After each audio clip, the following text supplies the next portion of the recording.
You guys, welcome to the Cowboys Corner. It is Talking Crazy on the corner of Crazy and Cowboys. If you missed Freaky Friday, go to Fifth Quarter Cowboys channel. Watch the live after this one. If you're bored this Saturday night, welcome. If you're about to go out, be safe, and you're still welcome to kick back and talk crazy with us. I'm sure the link is pinned. So if you want to come in and talk crazy, we're all ears, right? But Freaky Friday was a nice show yesterday. It was a spontaneous show. I was in the drive-thru at Sonic. Had to get right, had to get in here, had to get the mic on, had to get the Surface Pro going, had to get the light on, and we had to talk some ball because training camp is finally here. Our first Talking Crazy show. After we did a special Tuesday report. Training camp hasn't started yet, so we're finally at the training camp mode, and we're finally here on Talking Crazy with our first official 2024-2025 season Talking Crazy Cowboys champ, Fifth Quarter Cowboys. Let's go into this thing, man. How you been, champs? Oh, man, I will say I'm excited. But the football season here, I am excited, but Cowboys, but I'm good. Yeah, Fifth Quarter, how you been, brother? I've been good, man. Just living life, reevaluating life, switching decisions. About to get back into driving. For those that don't know, I've been in an office for a while.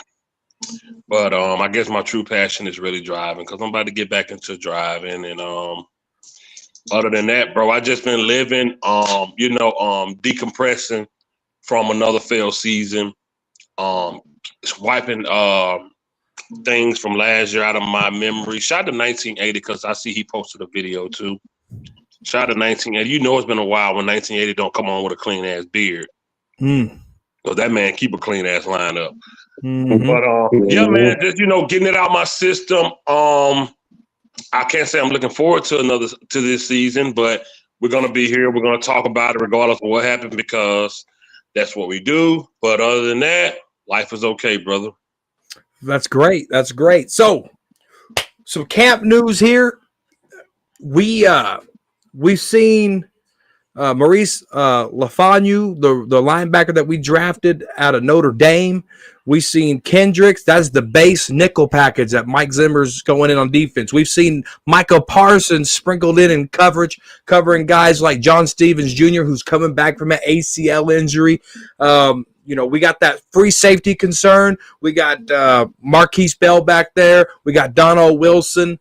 Who's going to take over that spot and really take that strong safety position to a whole nother level? Who can really replace J. Ron Kirsch, right? So with the 3 days of practice that we've seen from this practice and what we've heard, right, with Mozzie Smith up 300 pounds. We got Marshawn Leland looking real good. And I stand corrected, guys. I said Tank Lawrence probably wouldn't start or play in the inside. I don't know what I'm talking about. Tank Lawrence was moving on the outsides, and he was moving in the inside yesterday. So Mike Zimmer is taking these guys and really moving them around. Fifth Quarter Cowboys, what everything that you've known in the first 3 days of this training camp, what have you liked and what have you not liked with the Mike Zimmer and these pieces that he has? What I like about Mike Zimmer is that he ain't coming in and say, that's your position? Okay, that's what we're going to do. He's moving guys around to see what works best for the defense. He ain't just keeping D-Law over there on the left side, right side, inside, Parsons in coverage, defensive end, linebacker. I love how he's testing everything out because I'm sure he's using the formula like what y'all did last year didn't work. Right. It didn't work. Yeah, y'all got a lot of sacks. Y'all got interceptions, but you went home. Mm-hmm. So I love the fact that he came right in and taking a veteran, 2014, 10-year veteran like DeMarcus Lawrence and saying, hey, we're going to put you over here. We're going to put you in the middle. Switch it. I love it. Putting him on the interior, bro, with his speed, his hands, that could possibly – and D-Law got hands. He got hands. He still got speed for his size at his position. He could help stop the run. A few years ago, when me and you was going back and forth about D-Law and I was talking about sacks, you was like, bro, he do more than that. Most of the time, D-Law is getting tackles that interior guys should get. He up the field getting tackles that he didn't have nothing to do with. Wasn't even his job. So the fact that Mike Zimmer sees that, put him on the inside, move him to the right side, moving Parsons around, just testing things out, I love that. I really can't say I have any dislikes right now because everything is a trial run. So I can't really say there's nothing I don't like. Michael Parsons said he's meeting with Mike Zimmer every day for 45 minutes in the morning, and they're talking about ways to stop the run and all that stuff. So I'm loving all of that, man. Maybe as the season go on, preseason, I critique things a little better. But right now, the fact that Mike Zimmer took everything that we did last year and nah, we're going to do that, but we also going to do this because that formula wasn't it. And that's what I'm loving. Right now, I have no dislikes. I'm sure there might be some coming later that I'll be like, but right now, I'm loving everything Mike Zimmer doing with the defense. Yeah, for sure. Big shout out to Eastside Herald, even though he's a Texas fan. Daniel, what's up? WWE guy, what's up? Brando, the gaming champion, the best moderator in the game, is in the building. What's up to Brando? Cowboys champs, what are you liking? What are you not liking on this defense with Mike Zimmer and these players, brother? Well, one photograph I saw earlier today was Zimmer standing next to Parsons. I love that. That means that Parsons is buying into Zimmer philosophy. And it seems like by Zimmer moving players around, he's trying to find the best way to stop the defense weakness, which was stopping the run last year and effectively trying to get to the quarterback besides just stunts and blitzing like under the last regime did. So that's what I'm liking. Now, I haven't seen too much about the safeties, but as far as the cornerbacks, without Diggs being there, I've seen them picking the balls off. So, yeah. So right now, yeah, I'm liking what I'm seeing. No, 100%. What I'm liking here is, here we go. Dallas Cowboy fan 1980 in the house. What's up, brother? He's back. If you haven't seen the video 1980 dropped, please go watch it. Please go like it. 1980 is one of the GOATs. What's up? What do you got to say, fifth quarter? 1980, come on, man. Oh, you're on mute, I think, fifth quarter. Fifth quarter. No, I was saying I would like 1980 to come on here, man. Like, salute to him, bro. We definitely need your opinion so far. Just overall, just to touch on it again, and I agree with what Champ said about Zimmer standing beside one of his best defensive players. That's a good sign. I like that. It's like when coaches stand beside they star quarterback. I like that. Parsons is the quarterback of that defense, and I like that him and Zimmer right there beside each other. I love that. It grows the continuity. It grows the relationship. It grows the trust. He's standing by Parsons, and like Parsons said, they finding out ways to make him better in those 45-minute meetings in the morning time. I love that. That's being active. I can definitely tell you Dan Quinn wasn't having those type. And I'm not shitting on Dan Quinn, but I'm just saying when you feel like your shit don't stink, you don't think you got to do that. But I don't care how good you are, you got to have those type of meetings because there's always ways to improve. Even if you are the best player, there's always ways to improve with a guy like Zimmer who's coached his defense before, who went up there and had a hell of a defense with the Minnesota when he was the head coach. A hell of a defense that we beat, by the way. A hell of a defense. He knows what he's doing. He's seen great players. He's coached great players. And him having Parsons isn't nothing new to him. So he know how to do it. He's an old school type of guy, and I like how he's running his defense so far. I like how he don't care. I don't care what position you play. I'm going to put you up here. And whatever works, that's what we going to do. And the fact, and you can tell it's sinking in. Because Parsons said, they moving me around. We doing this and that. Now offense has got to come and find me. I'm not right here on the line all the time where they can just touch me. They got to find me. And I like how Parsons said that because that's how it should be. It should be to a point where you can't scheme for him because you don't know where he at. And I like that Parsons said, now they got to find me because you don't know where. And I love that. You cannot coach that and you cannot scheme for that. And I'm really enjoying it. And we're just 3 days in, and I like the mentality, man. No, 100%. Champs made a good point on the corners getting the picks. We got Deron Bland with picking up where he left on when it comes to interception. We got Josh Butler, who was a walk-on tryout, made the practice squad, got cut. Cowboys were able to retain him and let him go into this training camp, and Butler's making plays. So number 31, pay attention to Josh Butler. The rookie Carson, number 41, he's going to be nasty, right? So this is what I was looking for. Some players to step up, some fresh players. Step up for me so we can get this roster garbage out like a Eric Scott Jr. or a Nashawn Wright. We got to get rid of that stuff, right? And so when I keep hearing guys that are stepping up, making big plays, Jordan Lewis got an interception. You got Red Wine going in there doing some good things. That's what I want. But at the same token, I need to hear names like Villanami Fehoko Jr. I need to hear those names. I need to hear guys like Chauncey Goldston and Tyrus Wheat, who's been hanging on this roster for quite some time and hasn't been able to go. So that's the type of stuff we want to talk about. Roster garbage. These guys have just been given chance after opportunity after opportunity. They ain't really stepping up. I need fresh guys to come in here and do that. I need to get to push that roster garbage out. But so far, that's what I like about this defense is Mike Zimmer, as fifth quarter said, as Champ said, moving things around. Parsons, they got to be able to find me. They got to be able to be scared. Tank Lawrence moving places, so it doesn't make the run game as predictable of, Tank's over here, let's run over here. Michael's over here, let's run over here, right? Moving things around, that's going to be great for the pieces of this defense to help with that run game. Something Dan Quinn really struggled on because he was really set in his ways of bringing that guy in. I mean, we seen plays and plays again where Micah's just on the right side getting demolished. Every play is growing away from Micah, and there was no adjustments made. So with this Mike Zimmer defense coming in here, I really like what I'm seeing just in 3 days. Let's build on this success and let's take it further. Now, let's switch to the offense side of the ball. Unless you guys got anything else to say. No, I'm good on this side. Let's go. Okay, so on Freaky Friday last night, guys, if you missed it, we're going to talk about the running back situation here. There's a lot of running backs getting a lot of reps. We got Snoop Connor, Malik Davis, Rico Dowdle, Ezekiel Elliott, Royce Freeman, Hunter Lemke, Nathaniel Pete, Deuce Vaughn. Those are running backs on this team. The running back by committee. With the names that I just said, early prediction, let's say they keep 4 running backs. One of them is going to be Hunter Lemke because that's going to be your fullback, right?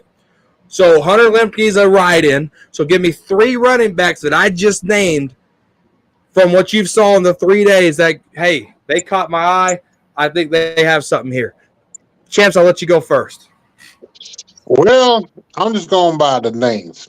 Zeke, Pete, and Rico Dowdle. Okay. Those are 3.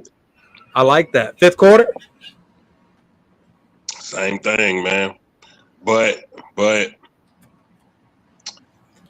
I mean, I just gotta be honest, man. I don't know. I don't know what it really means in the grand scheme of playing against a team that can really stop the run with that talent. Like, to be honest with y'all, if it wasn't for Zeke knowing the system so much, I would really trust Rico Dowdle more than him. Because I like Rico's speed. He's faster than Zeke. He's faster than Zeke. He's still younger. I like Rico's. He just can't stay healthy. But Zeke is still a bulldozer. Mm-hmm. Rico don't know how to get those couple extra yards like Zeke, and that's the only thing. But overall, just a running back, get the ball, get downhill. I would like Rico over him. But Zeke is such a veteran. He can be 3rd and 4. He gonna dive and put that ball over there because he got it up here. And that's my only thing. But I'm not gonna harp on him too much. I'm still not satisfied with it, but I'm gonna live with it because they ain't doing nothing else with it. But honestly, it's not too bad. I think a lot of my critiques just come from wanting, something else that just popped out for me. Maybe here spurts Zeke can grind out some yards.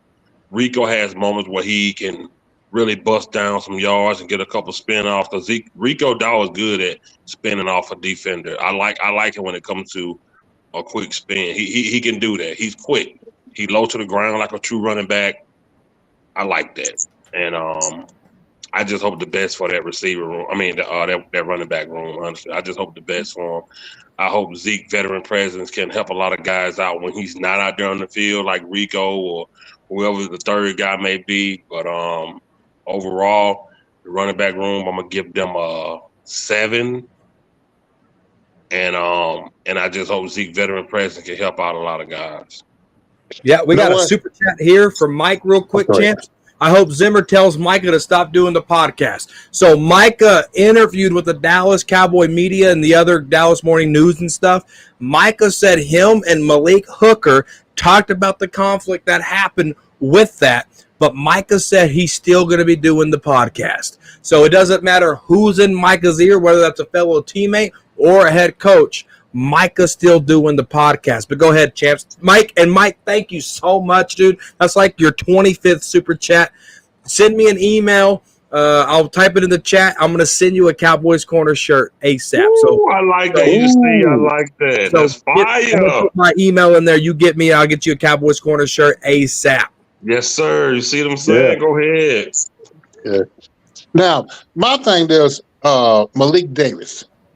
2 years ago, was it 3 years ago? When during the playoff game when Pollard got hurt and they brought in Malik Davis for a little bit. My question is, why did the Cowboys fail to use Malik Davis last year? Because to me, I've seen so much potential with a young man.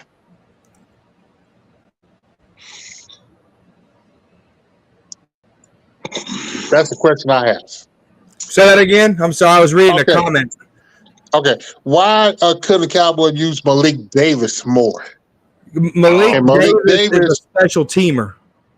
Malik Davis? Malik Davis is your special teamer. When they called Malik Davis up to the 53 from the practice squad, it was strictly for special teams. So John Fossil is the reason why Malik Davis is sticking around. It ain't anybody else. But do you think his run ability is a little bit better than Rico Dowdle? No, Rico Dowdle's better. That's why Rico Dowdle beat him out. Yeah. They already had that competition, and Dowdle won. They had that competition last year. They sure did. Mm-hmm. Yeah. Yeah. I one thing we know about the running back room, if you beat out the next guy, they're gonna play you. Yeah, if there's one room that's going to play you because of your talent, it's that damn running back room.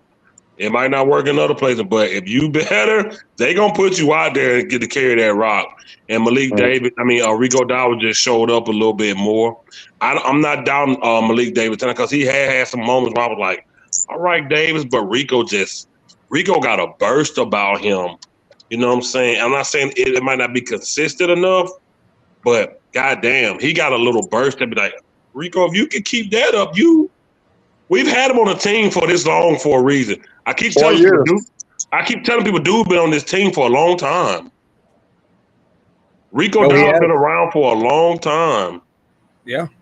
And I keep telling people, like, hey, look, the Cowboys had kept him for a reason. It like some years ago when we were talking about the tight end and Cowboys corner was like, hey, look, Philly tried to get him, but Cowboys like, nah. They kept him around for a reason. He retired. Blake Jarwin, remember? Oh, yeah. Yeah. When Philly wanted him and the Cowboys was like, nah. They signed him to the 53 roster and they kept him there. It's kind of like him. The Cowboys are keeping Rico for a reason because they see a little something there. You got to think about it. For my college here, they know Rico showed out at South Carolina. Mm-hmm. He showed the hell out. He kind of had like a college career like Dan McFadden had at Arkansas. Dan McFadden. Yeah, he kind of had one of them, Rico. And Rico played all 4 of his years in college. So he did damn good, and we've had him since 2020. And he's a good full, but he just can't stay healthy. Right. You know, So he won them. Go ahead, bro. no, you're good. You're good. So my 3 running backs outside of Hunter Lemke, who's a ride-in for the fullback position, I'm going to go Dowdle, Nathaniel Pete, and Zeke. And I don't and Zeke ain't my number 1 running back. It's going to be a running back by committee, and I think what I've seen in the last 3 days, those are my 3 running backs. And Nathaniel Pete, I like what he's doing. He needs to catch the ball. Deuce Vaughn is having a drop problem. All right, when the object is almost a fifth of your size, it's probably hard to catch that. So that was my short joke. No one caught on to it. So no one caught on to that. But anyway, wait, say it again. I said when you got an object coming at you that's a fifth of your size, it must be hard to catch because Deuce Vaughn's struggling. Oh, okay. Anyway, so moving on from that's our running back topic, right? Now let's talk about the quarterback topic. We got Dak Prescott, QB1. We got Trey Lance and Cooper Rush in these last 3 days rotating for that number 2 spot, but they are giving Trey Lance number 1 wide receivers and number 2 wide receivers. The same thing with Cooper Rush. For what I seen from Trey Lance is he's taking the underneath throws versus going up over top. That's what I've seen from Trey Lance. Cooper Rush isn't scared to air it out. Cooper Rush is the veteran. He's won games in this league. Cooper Rush is like, I got nothing to prove. If anybody has something to prove, it's this guy, right? And so Cooper Rush is out there doing Cooper Rush things, which is not surprising because Cooper Rush is that typical backup quarterback vet. Trey Lance, on the other hand, if he's not interviewing for this job, he's interviewing for other teams in the league. So if you look at Cooper Rush and you look at Trey Lance has more to lose in this competition. So fifth quarter Cowboys, where do you see in the first 3 days, what's the trajectory for Trey Lance? I think what you got to factor in is something we always talk about, and that is Jerry Jones love homegrown talent.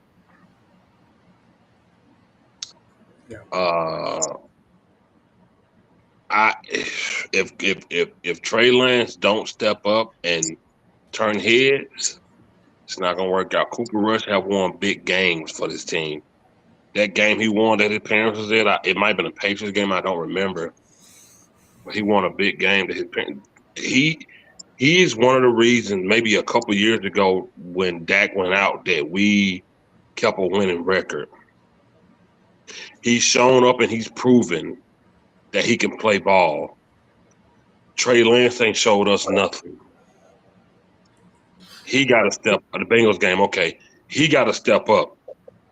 He don't the check. I understand people saying, "Oh, Brady check down." First of all, we're not going to do the Brady Trey Lance thing. Let's not do that. Trey Lance is playing for a job. Brady has been a Super Bowl champion forever with the check downs. We don't need Trey Lance to check down. Trey Lance got to show that he got an arm and it's accurate. That's what he has to show. The check downs ain't gonna do it. That's not it. He got to get out there. He got to look confident. He got to move around with confidence. He got to throw with confidence. His whole swagger got to say, "I am QB number 2." And right now, he's not showing it. Right now, Cooper Rush is showing why the Cowboys have trusted him. Why at one point he went to the Giants with Jason Garrett, but ended up back over here. He's showing that. He's showing that he's a veteran out there. He's showing the reason he's always been our QB number 2 and still had a job this long. And if Trey Lance don't step up, like you said, he might be just putting on a show and building a resume for another team. But he has to step up between now and preseason to say, hey, Jerry brought me over here for a reason, because right now it's looking like I see why the 49ers let you go. So he just got to show, you know what I'm saying? Oh, yeah, for sure, bro. For sure. Real quick, Chance, before you go, we got another super chat from Mike here. He said, here's another thing people are trying to hype up. Tolbert. But he's only doing good in training camp. During the season, he's a liability and a wasted roster spot, roster garbage, all right? We're going to talk about wide receivers here in the next topic, Mike. We're going to definitely get to this. We're going to circle back to this super chat, but we appreciate you sending that. We're about to – link. The link is pinned 1980 in the comment section. I don't know if you can see that, but the link is pinned for you to come on in here. Matter of fact, let's just talk about this real quick. He's right. Mike is right. The roster garbage of what Jalen Tolbert is doing. Now, he's doing some nice things, but like Mike said, it's just training camp, right?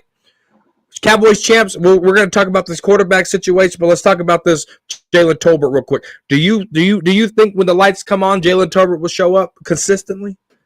He just like playoff Dak. Ooh. But in the regular season? Yes.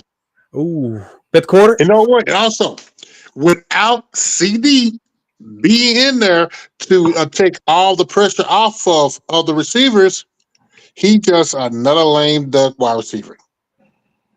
Ooh.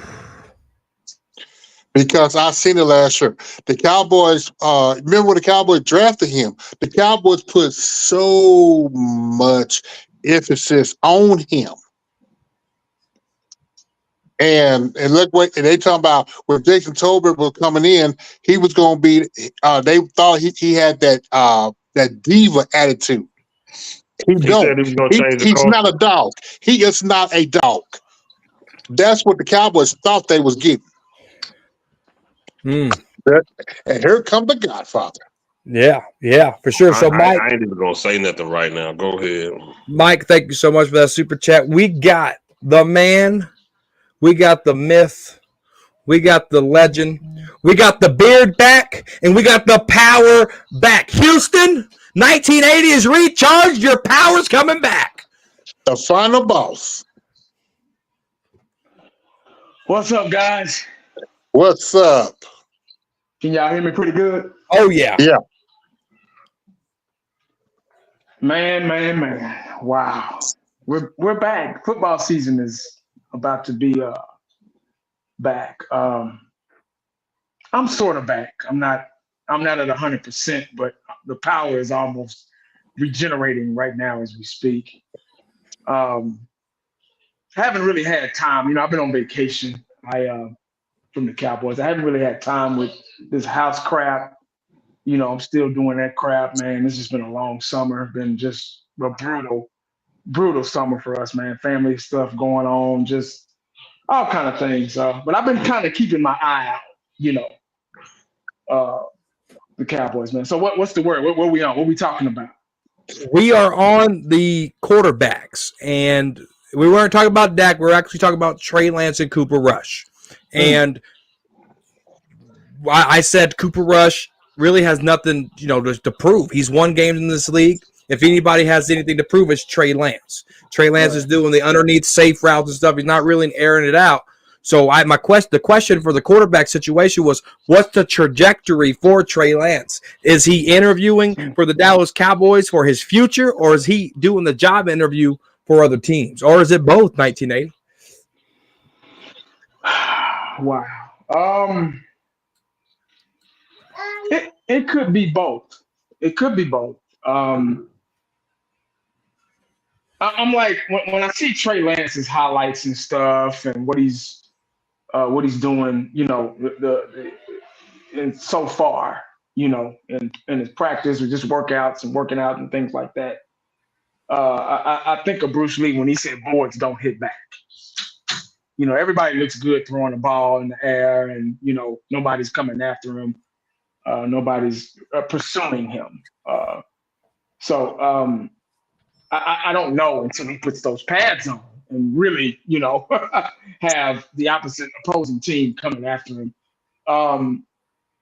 It looks good, but you can't put too much stock into, this guy. I don't know. It's premature. There's really nothing all we can go off is, these little clips that we're seeing here and there, and that's about it. Is Jerry Jones going to do anything with him? We don't know. It's all up to him. It's all up to Jerry. So we're paying that, with his contract situation or whatever. We don't know if they're going to extend it or whatever. So, but we'll see. I don't know. It's so premature. So that's kind of a hard question to ask because of the circumstances. We still got to figure out what we're gonna do with Dak. So. know what? The Oh, only thing champ. I got to say, if the Trey Lance don't work out at a number 2 quarterback and at least have show potential that he can be the starting quarterback for this team, Cowboys got to worry about a $60 million contract in the next couple of years, and Yeah. that's what I'm scared of. With so you You thinking know, Trey Lance will demand $60 million? no, you don't talk about number 4. Oh, I'm not worried about 4. I'm not worried about that contract. But and I don't want to talk about Dak. Don't want to make this a Dak show. That's why I Okay. just want to talk about Trey Lance and Cooper Rush. We could talk about Dak for hours, and it's just in circles when it comes to 4. Right. But let's talk about this offensive line. Switching gears. Oh, you got to talk about the quarterbacks, Champs. Did you talk about the quarterbacks? Yeah, I already did. I just did. I Okay. think that was that. If Vance don't, I hope he can get over his fear, his gain confidence, eat a can of spinach. I don't know, do something to show that he's worthy of being the first round pick. Mm-hmm. That 49ers drafted him in. Right. Now, we talked about running back. We talked about quarterback. Now let's talk about the wall, all right? 5th quarter Cowboys. Are you concerned that Chuma Odoga is starting over Tyler Guyton at this point right here with the first-round investment? No, I'm not concerned. Tyler Guyton, he has a lot to learn as far as being on the NFL level. It's a lot to learn. You know what I'm saying? And you just sometimes you gotta sit back, get your strength up, and because he's kind of a small guy. He's tall, but he's not a big guy. You know, and sometimes you got to just sit back and learn. Technique, skill, the footwork. It's a lot he has to learn. He's not ready to be thrown out there in a game against 3-4 year defensive end type of guys. He's nowhere near ready, not even close. Tumadong They is taking playing Tyron good. Smith. They taking Tyron Smith's spot. Yeah. Oh, okay. Yeah, he's not nowhere. I have no issue with that. I'm glad Brian Broader said Tumadong has been having a decent camp. We need that. Yep. When you got a guy like Tyron Smith that lead, and you got another guy that steps up and is looking good, that you can't fill a void of a Tyron Smith. But the fact that you're playing solid, good ball, and not putting all that pressure on your rookie is a good thing to have that type of depth on your team. So I'm not upset about it. I'm okay with where we're at as far as left tackle. The fact that you got a guy like him that can step in, and a guy like who was the center, Hoffman, is it? Yes, Brock Hoffman. And a guy like Hoffman that can step in, and we ain't got to worry about. Not saying BB won't be good, but BB can eventually take over Zach Martin position. That offensive line depth can be really good, but a lot of it is about coaching, strength, and mental ability to learn your position and know that it's not just about you being a big guy. Because we saw Mozzie Smith come in and say, I don't even like football. I just like hitting people. Oof. And he ain't hitting nobody. We bragged about how much he could bench press. We bragged about his hand size, how big he was. And it didn't matter whether that was on coaching or whatever. It didn't matter. So the fact that our rookie left tackle could come in and learn from other guys, sit back and watch and evaluate the game behind somebody that's also playing good. I'm okay with that because it's gonna make sense down the line. If he does eventually become a star, because he got the physique. I feel like he just need to get a bit bigger and stronger. But I'm okay with it, and I'm not stressing over the O-line because you got Zach Martin still there. Hopefully, Terrence Steele has a better year. The center is playing good. We good right there, and we ain't even got to talk about the All-Pro Tyler Smith. Who's our starting 5 now? You got Chuma Odoga, Tyler Smith, Brock Hoffman, Zach Martin, and Terrence Steele. So Odoga, left tackle. Tyler Smith, left guard. Yep. Center. Hoffman. Hoffman. Biotis is a commander. Biotis gone. He over there with he gone. He with Commanders. Oh, that's right. He's gone. See, that's how out of tune I've been. Right guard, Zach Martin, the veteran, Pro Bowler. Yep. Hall of Famer. Yep. And then right tackle Steele. Good. That's not bad. It's really not. It's not too bad. Look at it. It's not bad. They can like fifth quarter said, the right coaching, because offensive line is the most important part to a football team. You can't do anything without that. I've said it a million times. With the right coaching, right technique, right strength, right hand speed, footwork, those things come into factor. With those in the play, I think we'll be fine. But like I said, these are transitional years that we're about to enter, guys. So just get ready.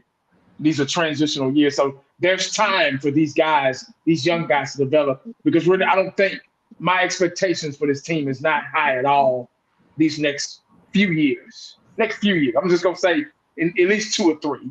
We're not going to be a playoff team. We're not going to. This is actually probably arguably a rebuild. Like seriously, a real live rebuild.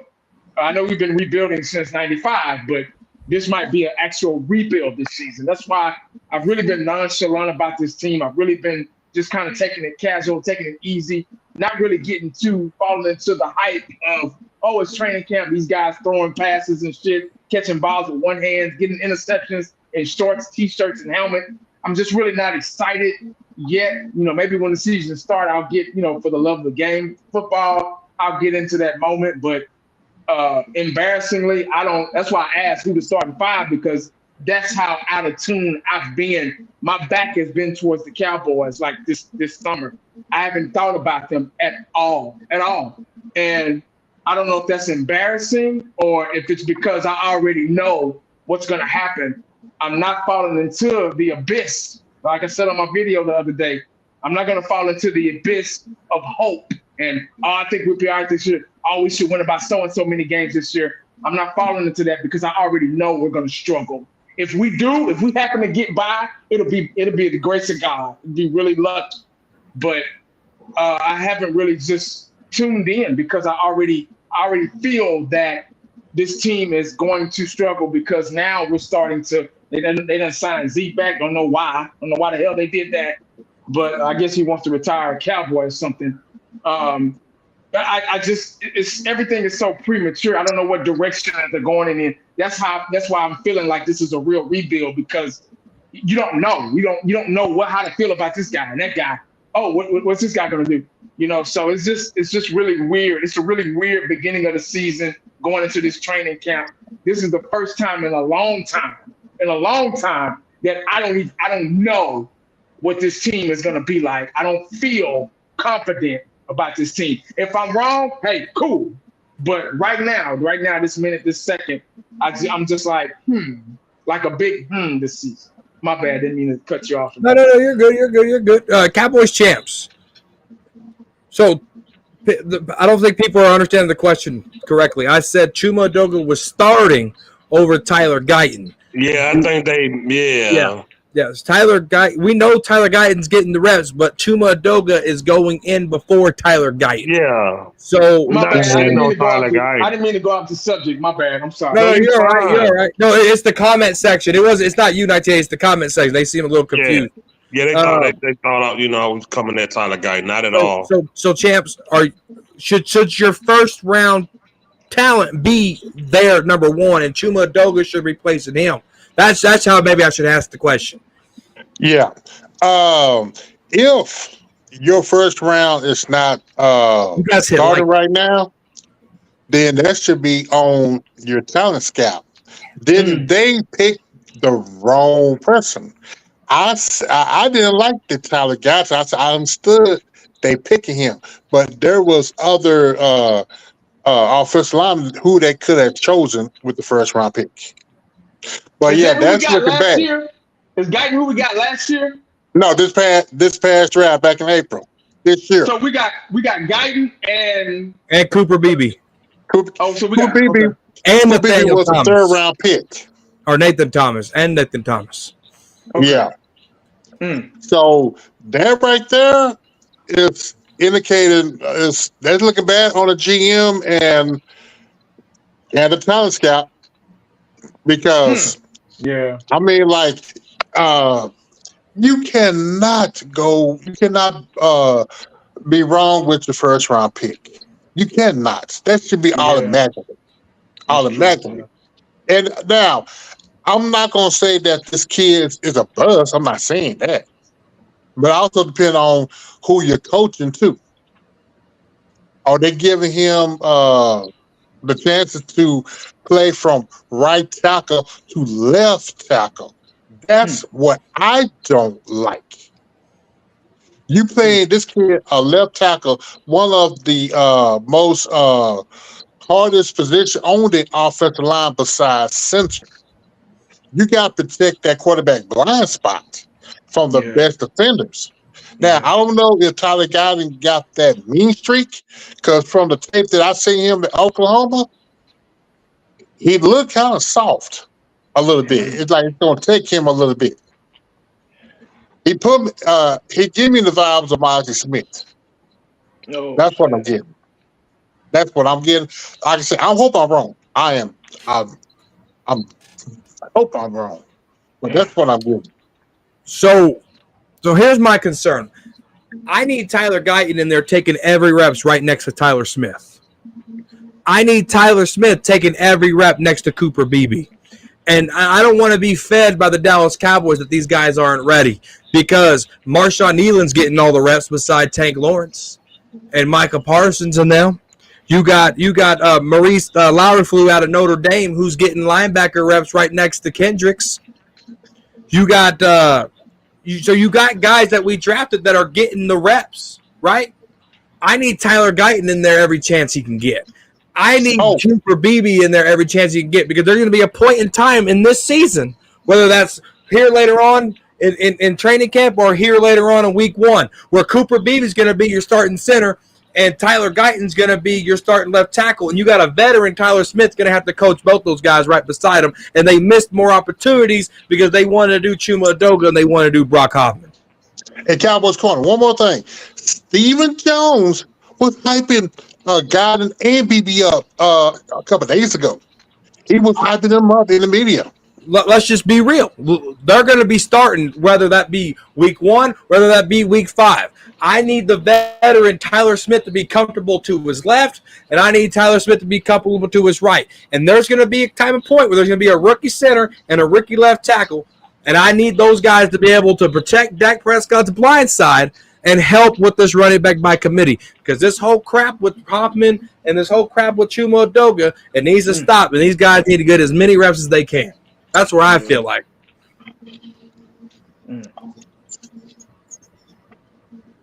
Anybody got anything to say that? No, I'm looking at the guy, Kyler Shaw Sports, said Guyton had 0 sacks last year at OKC. What is OKC? At Oklahoma. Oklahoma. Oh. Tyler Guyton's from Oklahoma. Yeah, I know, but he means Norman. He don't mean Oklahoma City. Yeah. So a center is he a rookie or is he got some experience? Tyler Guyton is an undrafted free agent that was on the Browns practice squad who turned out last year to be a really good depth. No, you mean Hoffman. You mean Hoffman. Yeah, Brock Hoffman. I'm sorry. And he's coming in here playing the number 1. Cooper Beebe's kind of like the second man up when it comes to that center position, who we drafted from Kansas. So he's from Cleveland. How long was he with Cleveland? A couple of weeks. Okay. But he's been on the Cowboys roster for 2 years, Brock Hoffman. Oh, okay. I forgot that Beardis was gone. Yeah. He over there with Cap. He over there with Mr. Hat to the back. Yeah, he sure is. So there goes our running backs. There goes our quarterbacks. There goes our O-line. Tight ends. So what did we say about the running backs? I'm sorry. The question with the running backs was Hunter Limpy is going to be your fullback. Let's say they carry 3 running backs. What you've seen in these 3 days, who's your starting running backs? Who's your running back by committee? You don't ask me. Yeah. So let's talk about tight end. I think this is the most comfortable, most explosive, unquestionable group that we have, and there's a lot of depth with that. With that, we got Ferguson, Hendershot, John Stevens Jr., Schoonmaker.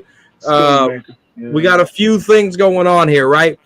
How confident are you? Well, dang, how much do you know about the tight ends, 1980? I know a little bit. The Schoonmaker wasn't very impressive last year, from what I remember.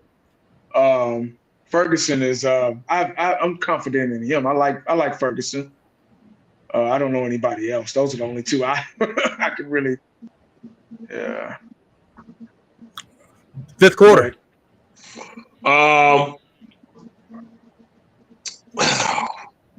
Ferguson is still going to be your number one go-to guy. Yeah. He's your Dalton Schultz. He's your Jason Witten. He's a little more athletic. He takes a little more risk.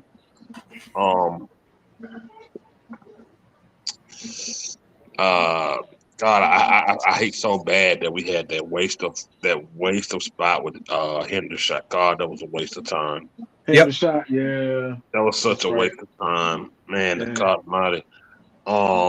But Schoonmaker will probably be a lot more blocking and goal line. I was just thinking about that. Yeah. He did some blocking last year. Yeah, and probably a big goal line type of tight end that you could, once you get up there in the red zone, you can get that big old joke up in that end zone and, have him go up above somebody and catch the ball. But you're down and dirty tight end type of Kelsey and other type of yardage that you need somebody to get dirty with.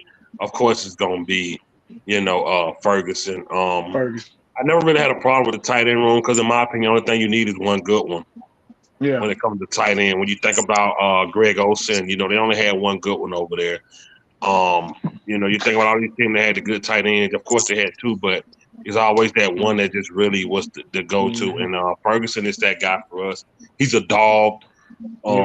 He put his body on the line. He's athletic. He jumped. He hurdled over guys like Zeke used to do. Yeah. He spin off of hits.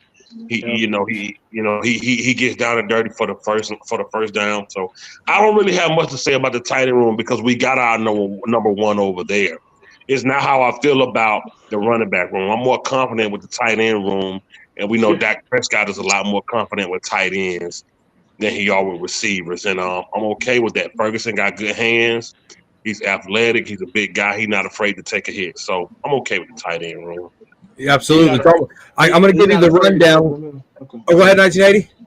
No, I was just kind of piggyback. I said he's not afraid to go across the middle either. Right. Right. Over there and get before champs go, I'm going to give you guys all the tight ends that are on the roster right now.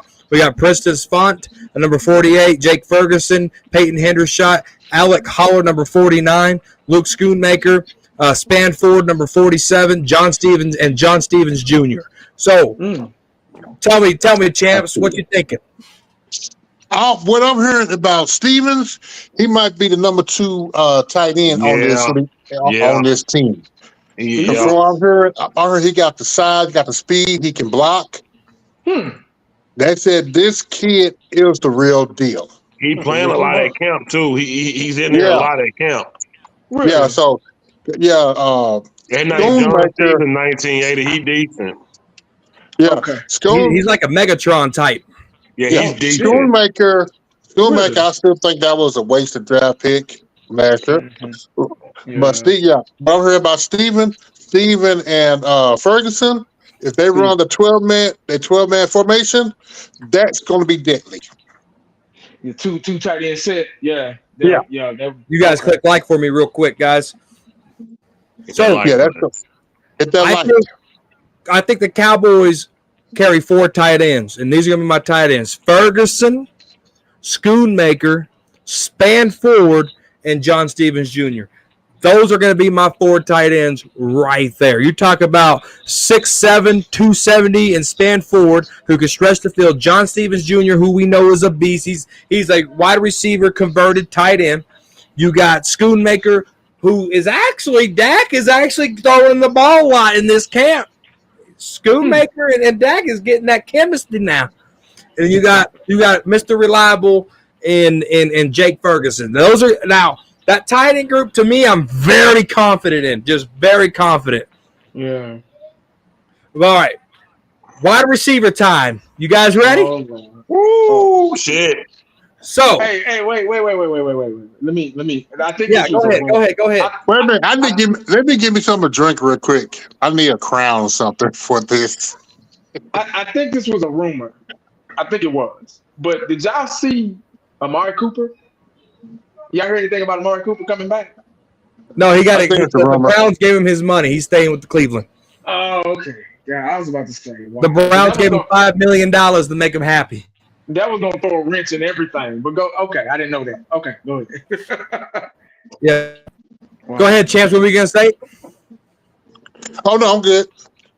All right. No, I'm just So saying. here's our wide receivers on the roster right now: Jalen Brooks, Deontay Burnett, Brandon Cooks, Corey Crooms, David Durden, Ryan Flowney. There, he's our rookie.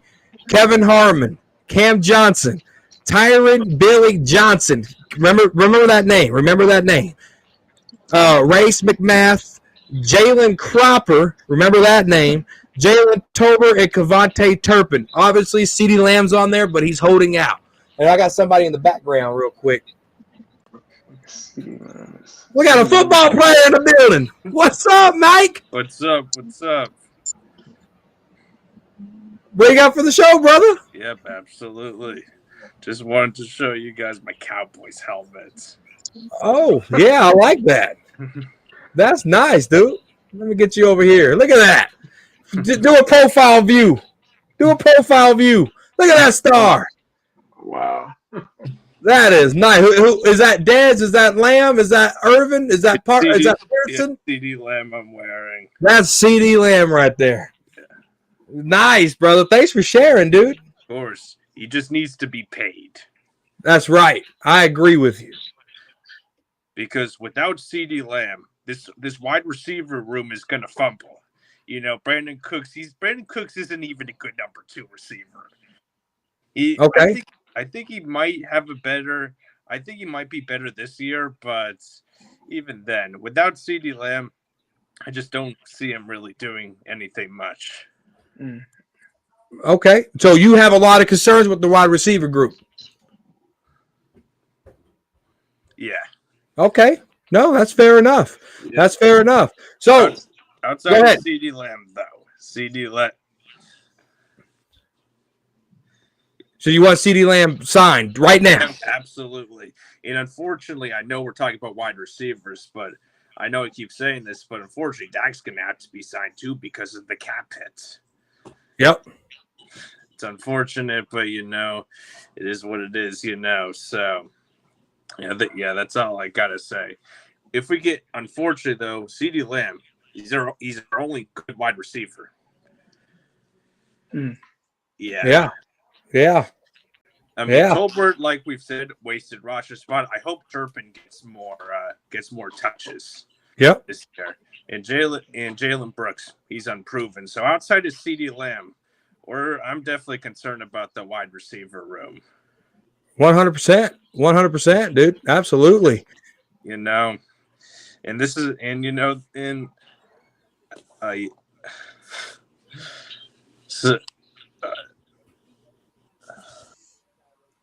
might have got nervous. It's all right. We got Old School in the building. What's up, Old School? Is he gone? Thank God he's gone. Hey, that's Mike, man. That's our best donator on the channel. He should come with that goddamn helmet on his damn head. I got that helmet. They're talking about Brandon Cooks ain't good. Man, what you talking about? Brandon Cooks ain't. What you mean? Brandon Cooks was all right, man. What you mean? If Dak hadn't overthrown Brandon Cooks that many times, you know how many touchdowns he would have had last year? Right. Come on, man. We're not going to do Cooks like that. You want Turpin to have more touches, but you saying Brandon Cooks ain't really a good number 2? Brandon Cooks, remember, missed 1,000 yards every season until he came here? Yeah. Right. He did his thing, man.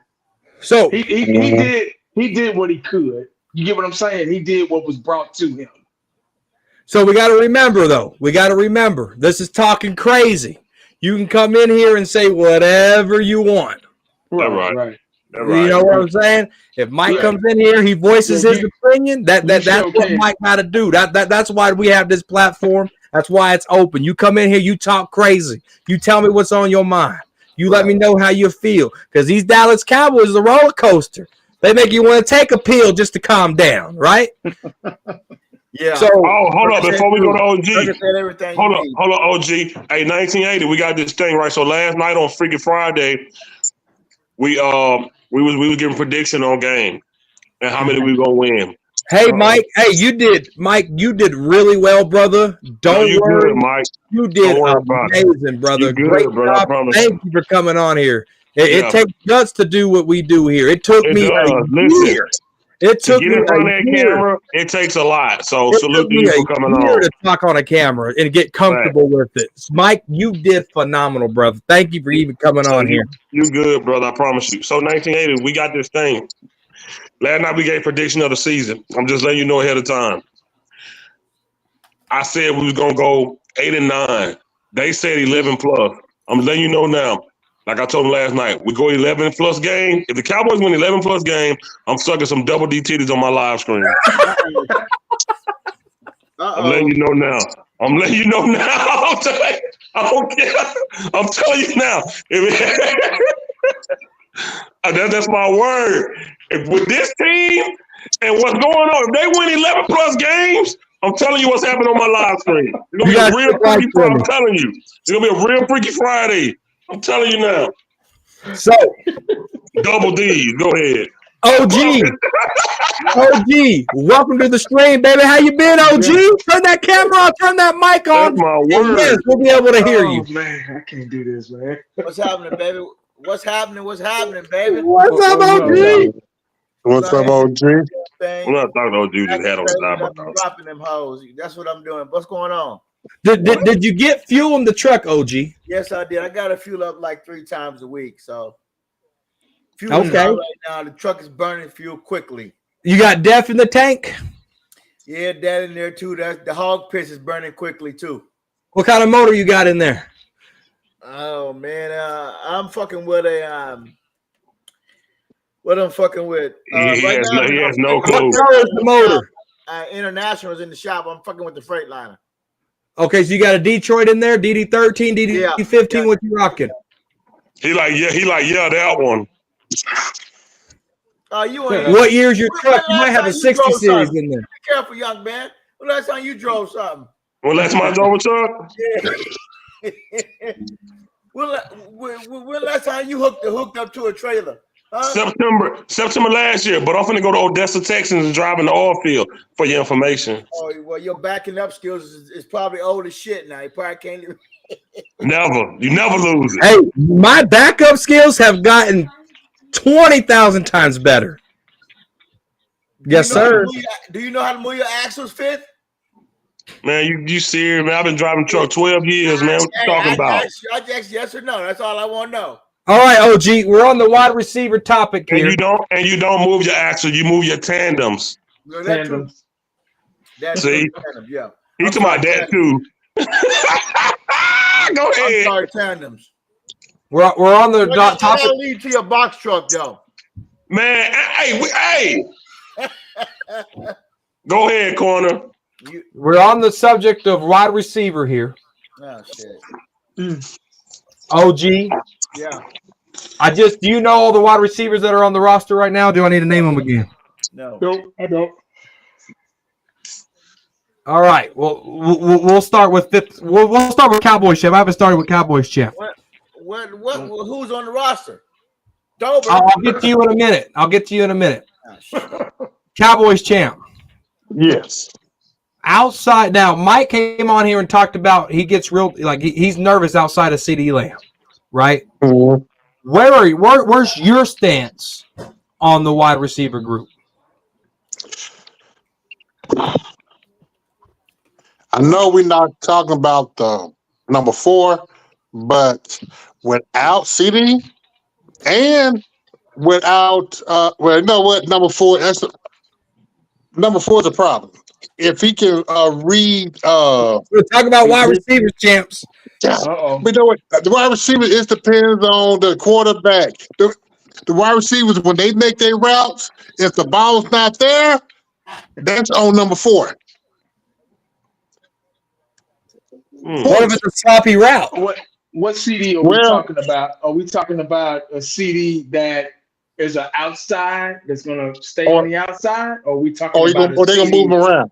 I'm talking about CD that's a slot that's going to move around. We're talking about He got a point though, because it matters. What he does matter. Because he's really not. I've never consistently seen him.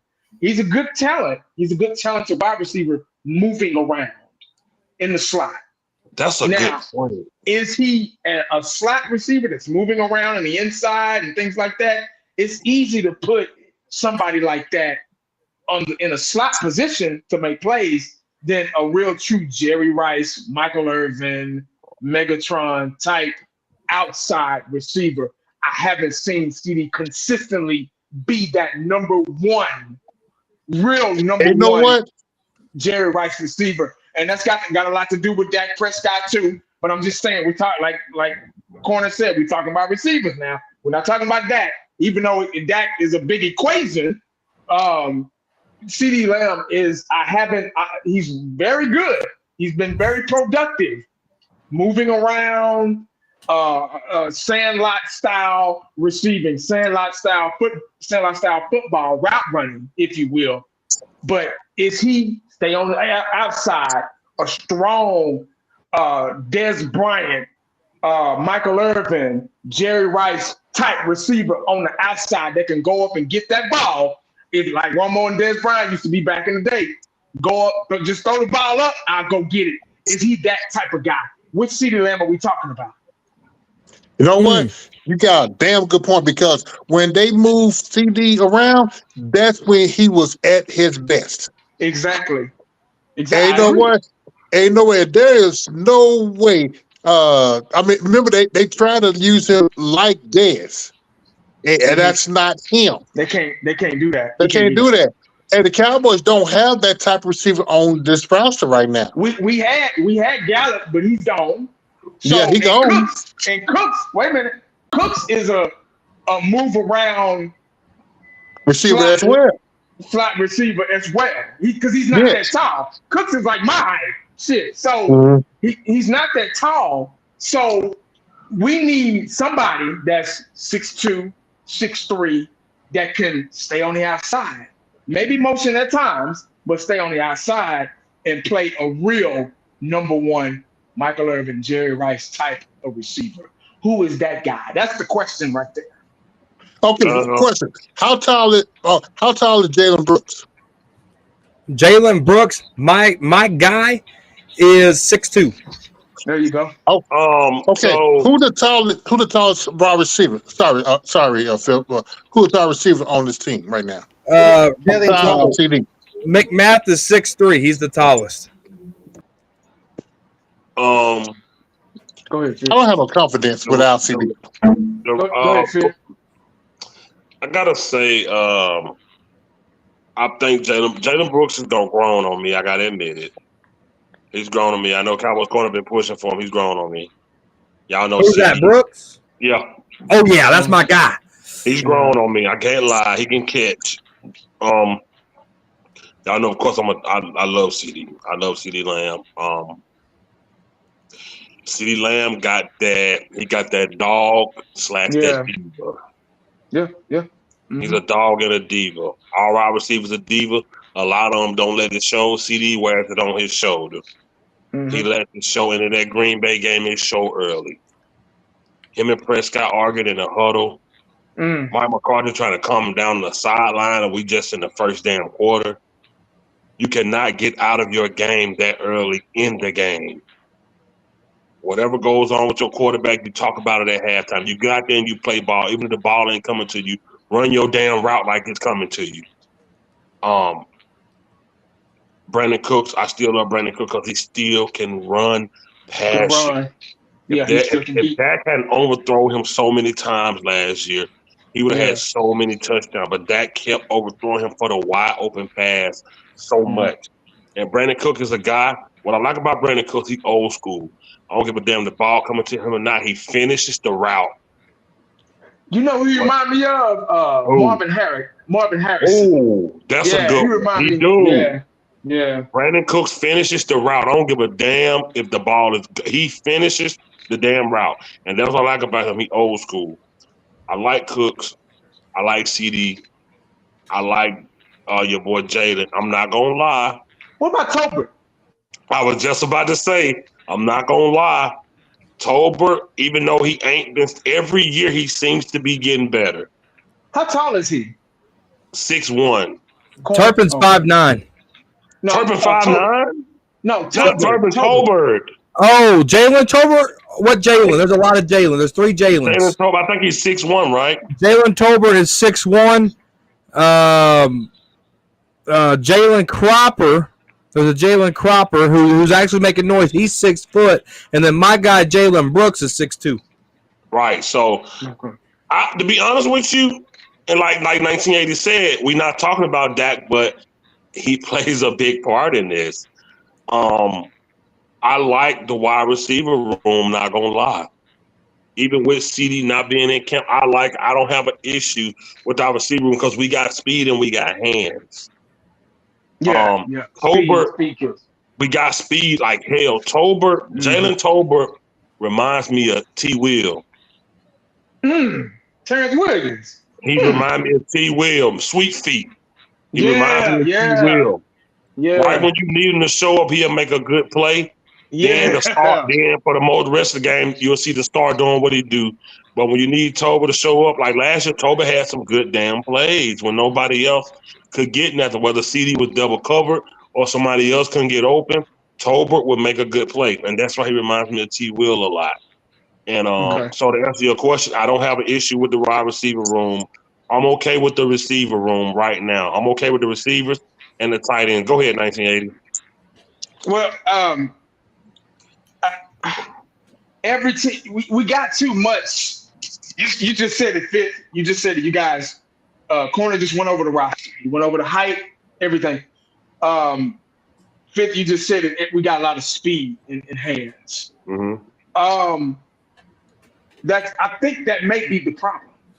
If you think about it, that's a good thing, but it's a bad thing at the same time because every team needs that Dez Bryant. Dez Bryant wasn't that fast, but he had the knack. He had the knack.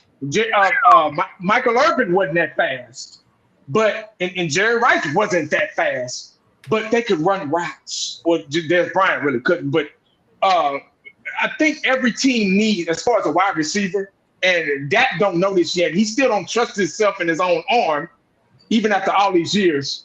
Right. But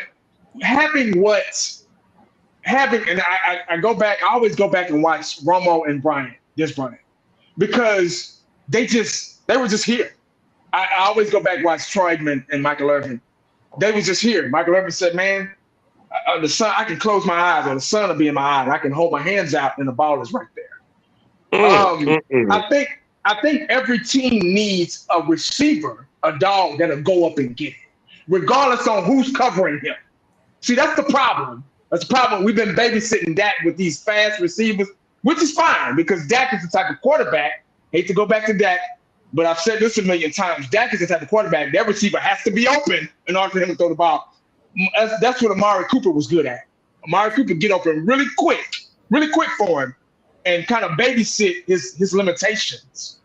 Those are limitations for Dak Prescott. I think Dak finally needs that guy that is not that fast, but he's strong and he's a good route runner, and he'll go up, just throw it up, just throw the ball up. I remember we had a guy, man, we used to play sandlot football with, and he'd run a route, and all he would do was point up. And he's like, man, just throw it. I'll go get it. I mean, he was like 6'2", 6'3", and he just go get it. Every team needs that. Every team needs a wide receiver like that. And I don't think we have anybody like that.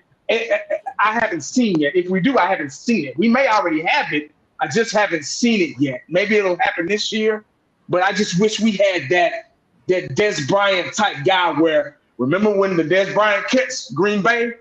that was a clutch fucking catch, man. And he caught the ball, took 3 steps with it, and then they say he didn't catch it, but he really fumbled it, but he recovered his own fumble.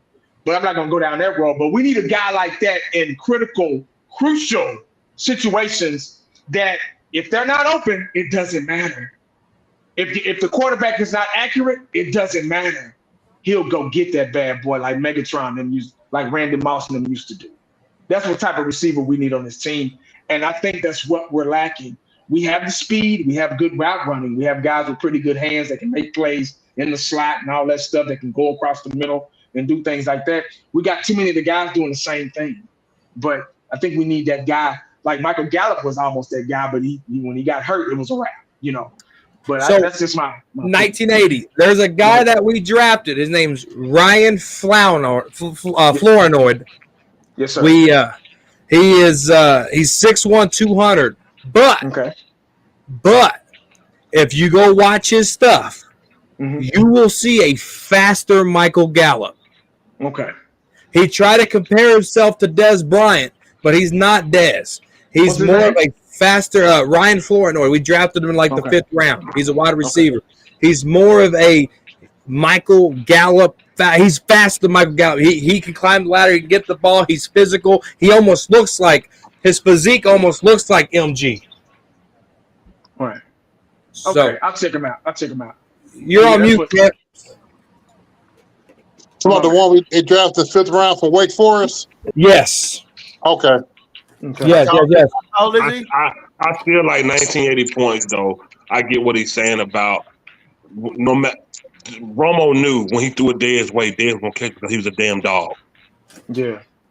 So I do get his point. Like he said, the speed wasn't there. Mike Irvin wasn't the fastest. Jerry Rice wasn't the fastest. But the confidence they had in themselves and their ability to be a true receiver made them who they were. And I haven't seen that even in CeeDee Lamb with all the yards he got. I just haven't seen it. Dez was just we know Dez come run route, but that ball go his way, 1-on-1, jump ball, he's getting it. And he gonna talk shit. And we ain't had that in a long time. That's it from OG though, man. OG, and then I'm gonna get to Danny. Danny, welcome to the stream real quick, dude. How you been, Danny? What up, guys?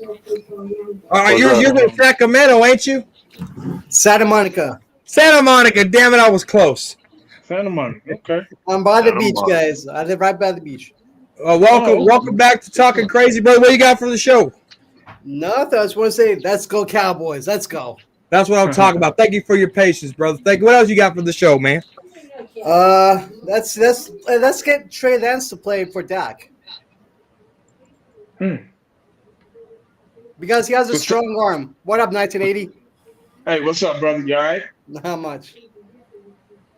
You said replace Dak with Trey Lance? No, but I said let Trey Lance play just for a second. Oh. I'm pretty sure we'll see him in the preseason. Yeah, in the preseason. Yeah, you'll see him in there. What else you got, Danny? That's it. That's it. Thank you for coming on, brother. Go Cowboys. It's good to see you. You're welcome anytime. Thank you for even watching and keeping up with Talking Crazy on the corner of Crazy and Cowboys. Let's go. Salute to you, brother. Let's go. All right, OG. It's your time, pimp. It's your time to shine. Talk to me about these wide receivers. Oh man, I don't really like the wide receivers. I'm more of a defensive guy, so I don't really have too much to say about it right now. OG, the topic is the wide receiver. I know, but I don't have faith. I don't have faith in the roster right now. I'm still waiting. OG, I got a question for you. No, hold on. How good the receiver core without CD? How good this receiver core without CD? I rank them between 6 and 7. But the count of 10, I give them 7. I rank them a 7 right now. Not that good. So Toba's gonna show you some brilliancy, but I'm waiting to see somebody else step up. I don't have no faith in Cooks. Is that who got the picks got on Cook? That may have been. No, not. Is that receiver? Wait a minute. What's that? The short guy with the do rag? Brandon Cooks, you right. Yeah. Since that Green Bay game, he done really kind of messed up with me. So I'm gonna see how that work out. Okay. But Somebody said, how you got faith in Tober but not in Cooks? yeah, I don't too much now. The speed, man. We didn't, we waited too long to get to the young cats, but there are some newcomers though. I'm waiting to see the newcomers coming up, so I want to see the talent there. But it is what it is. Hey, Corner, can just for 1 second, can I please just switch it and ask OG a question? No, don't ask. Yeah. Don't piss OG nothing off. I'm not gonna piss you off, OG. This is a real question. I'm not being funny. I promise you. No dumb questions. OG don't like dumb questions. I promise you, OG, I'm dead serious. What you need? My question is, for the past year, you talked about how these injuries take time to heal. Now that we're seeing Trayvon Diggs on PUP, do you still stand by that injuries like Achilles and ACLs need at least 2 years for a player to be fully back? So even this year, do you think Trayvon will be ready fully? Not until October. October, Fully healthy, running around that leg, and without the brace on. Not scared of contact. Come up and hit and let it lumber. I want to see that. I want to see that. Yeah, see, that's my question. I wasn't joking, but you were a big proponent. It's gonna take a little time, Right. These guys don't rush them back. Let that rookie come in there and play, get some snaps.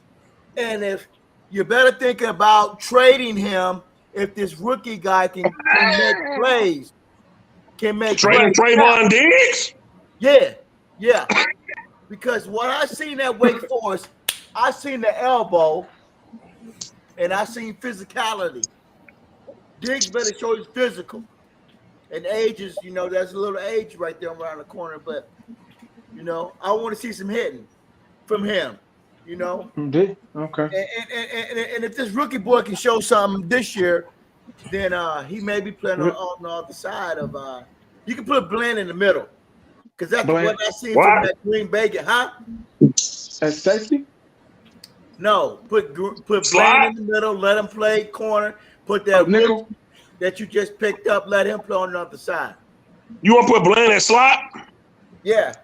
No way. Bland got torched in the Green Bay game. Got torched.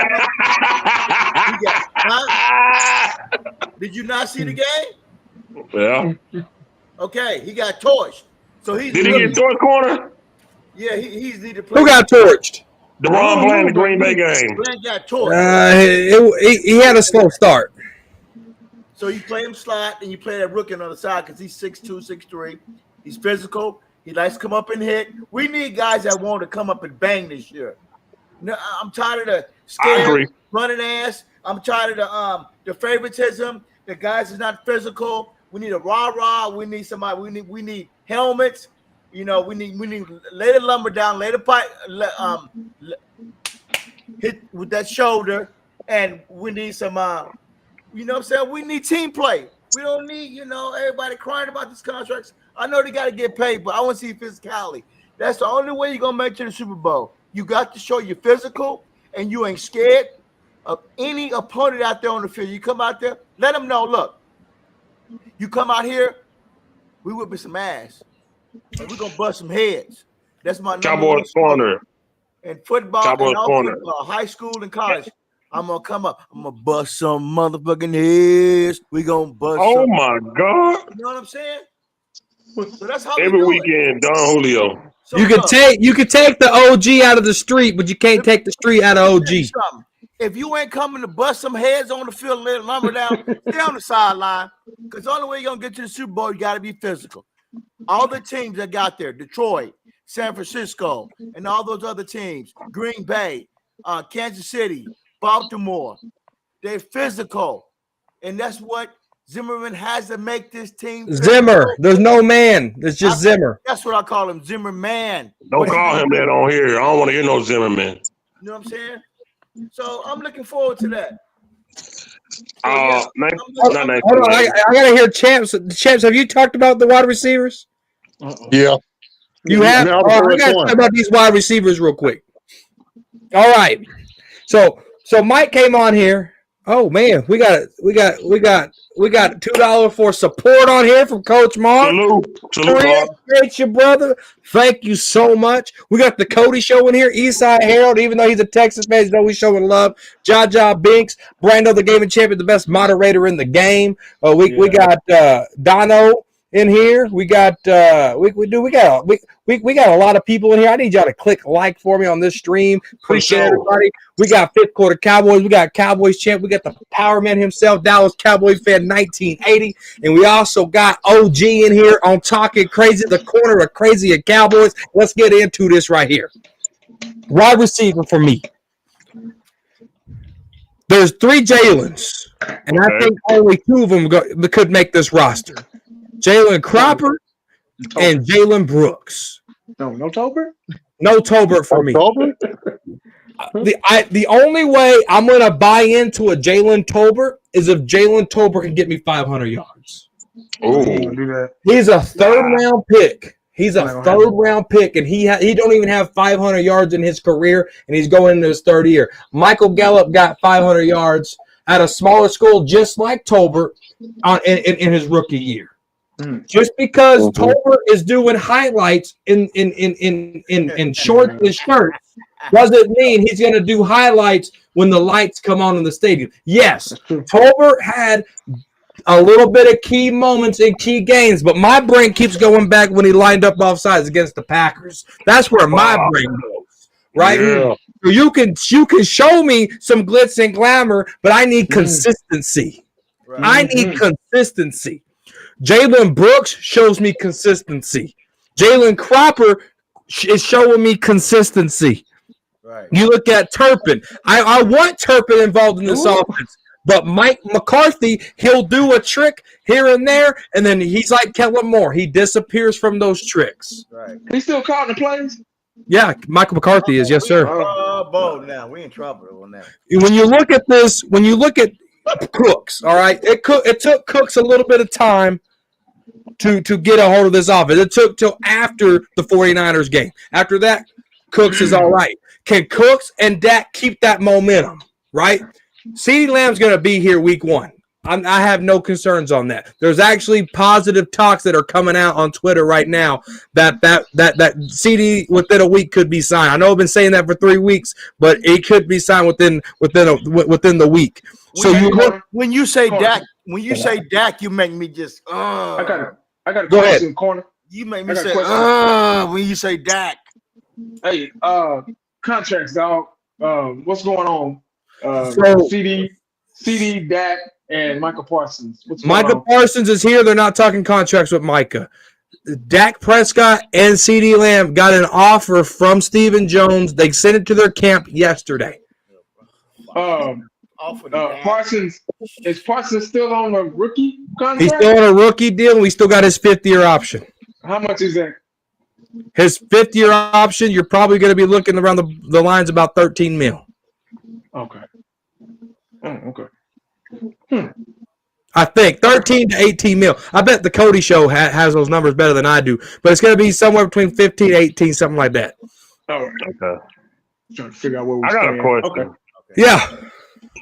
1980, when you got a defense that can, throughout the year, scheme and trick and get sacks and interceptions, and then in a playoff game, it's like they never done it before. Is that coaching?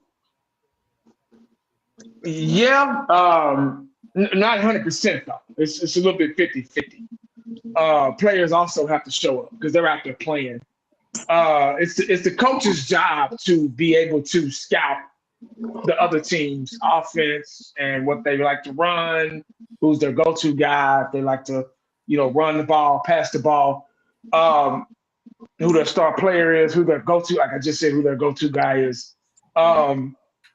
It's up to the coach to figure that out. Now it's up to the coach to call the right plays and put the players in the best position. Now, as the players concerned, they have to be they're out there on the field. So they have to have the awareness and the vision to be able to, stop the offense. Now, playoff times are very important. As fans, that's when we want our players to play the best. And for the past years, we haven't been showing up. They've come from the Dallas Cowboys to the Dallas Magicians. Defense wins championships because it's the opportunity for us to give the ball back to the offense. If you're doing what you're supposed to do on defense, you're 3 and out and getting off the field. Defense, like I've said a million times, defense is not designed to milk the clock. If you're on defense too long, you're doing something wrong. Let me say that again. If you're out there on defense too long, you're doing something terribly wrong. Because you guys, you use more energy chasing people. Trust me, I know. I play defense, so when you're chasing people, you're reading, you're using your vision and things like that. You're out there and you're tired. Your hands are on your hips, your hands are up here, or you're bent over. When you're tired, it turns like Jimmy Johnson said, it turns you into a coward. I'm really interested to see what Mike Zimmer is going to bring back to this Dallas Cowboy team, this Dallas Cowboy defense, because he did his thing with us back in the day, but we also had the talent too. So there's a difference. When you have talent, when you have dogs, it makes the coaches make their job 110% easier.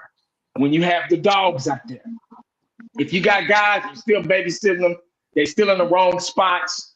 They're still, making the same mistakes over and over again. And it's so crucial for defense because you're on an island. You're put on the spot. Because if you can't get off that field, something's wrong. And that's the bottom line. Defense is designed to stop the other team, not to let them nickel and dime up the damn field. And that's what we've been doing. With Dan Quinn's defense, that's what we've been doing. They were finding holes in it, and he wouldn't bend, he wouldn't break. Sometimes it would work, but when you got a guy like Bland out there, that's a dog that'll go after that ball, that's a playmaker on defense, it made his job look a little bit easier than what it was. So now Zimmerman has to come in, and what Zimmerman is going to do, he got me saying Zimmerman. He got me saying Zimmerman. What Zimmer is going to do, this is what coaches do when they get the job. They go in and they watch film of the previous, just like when you go into a house, you go look and what the previous owner has done to that house. You're looking around like, oh, there's a scratch right there. Oh, there's a bump right there. There's a mark right there. Ooh, why this don't work? Oh, why is he doing this? Why is this guy way over there? That's the same thing. It's the same thing. He's going to go in and watch film and see, I can't, we can't do that. We boom. Oh, I got to fix this. I got to fix that. That's what coaches come in and do. They go in and see what's wrong first. They're supposed to. They're supposed to go in and see what's wrong and fix it. They're going to sit you down, talk to you. He's going to talk to his main guys, Michael Parsons, that work with Dan Quinn, especially the secondary, because Dan Quinn was a secondary guy. They're going to talk to those guys in the second. He's going to talk to those guys in the secondary. He's going to say, hey, how was this guy? What did he make you do? And he's going to transfer his method. Okay, well, I don't do it like that. This is what we're going to do now. You get what I'm saying? So he has to go in and clean up and change the whole mindset.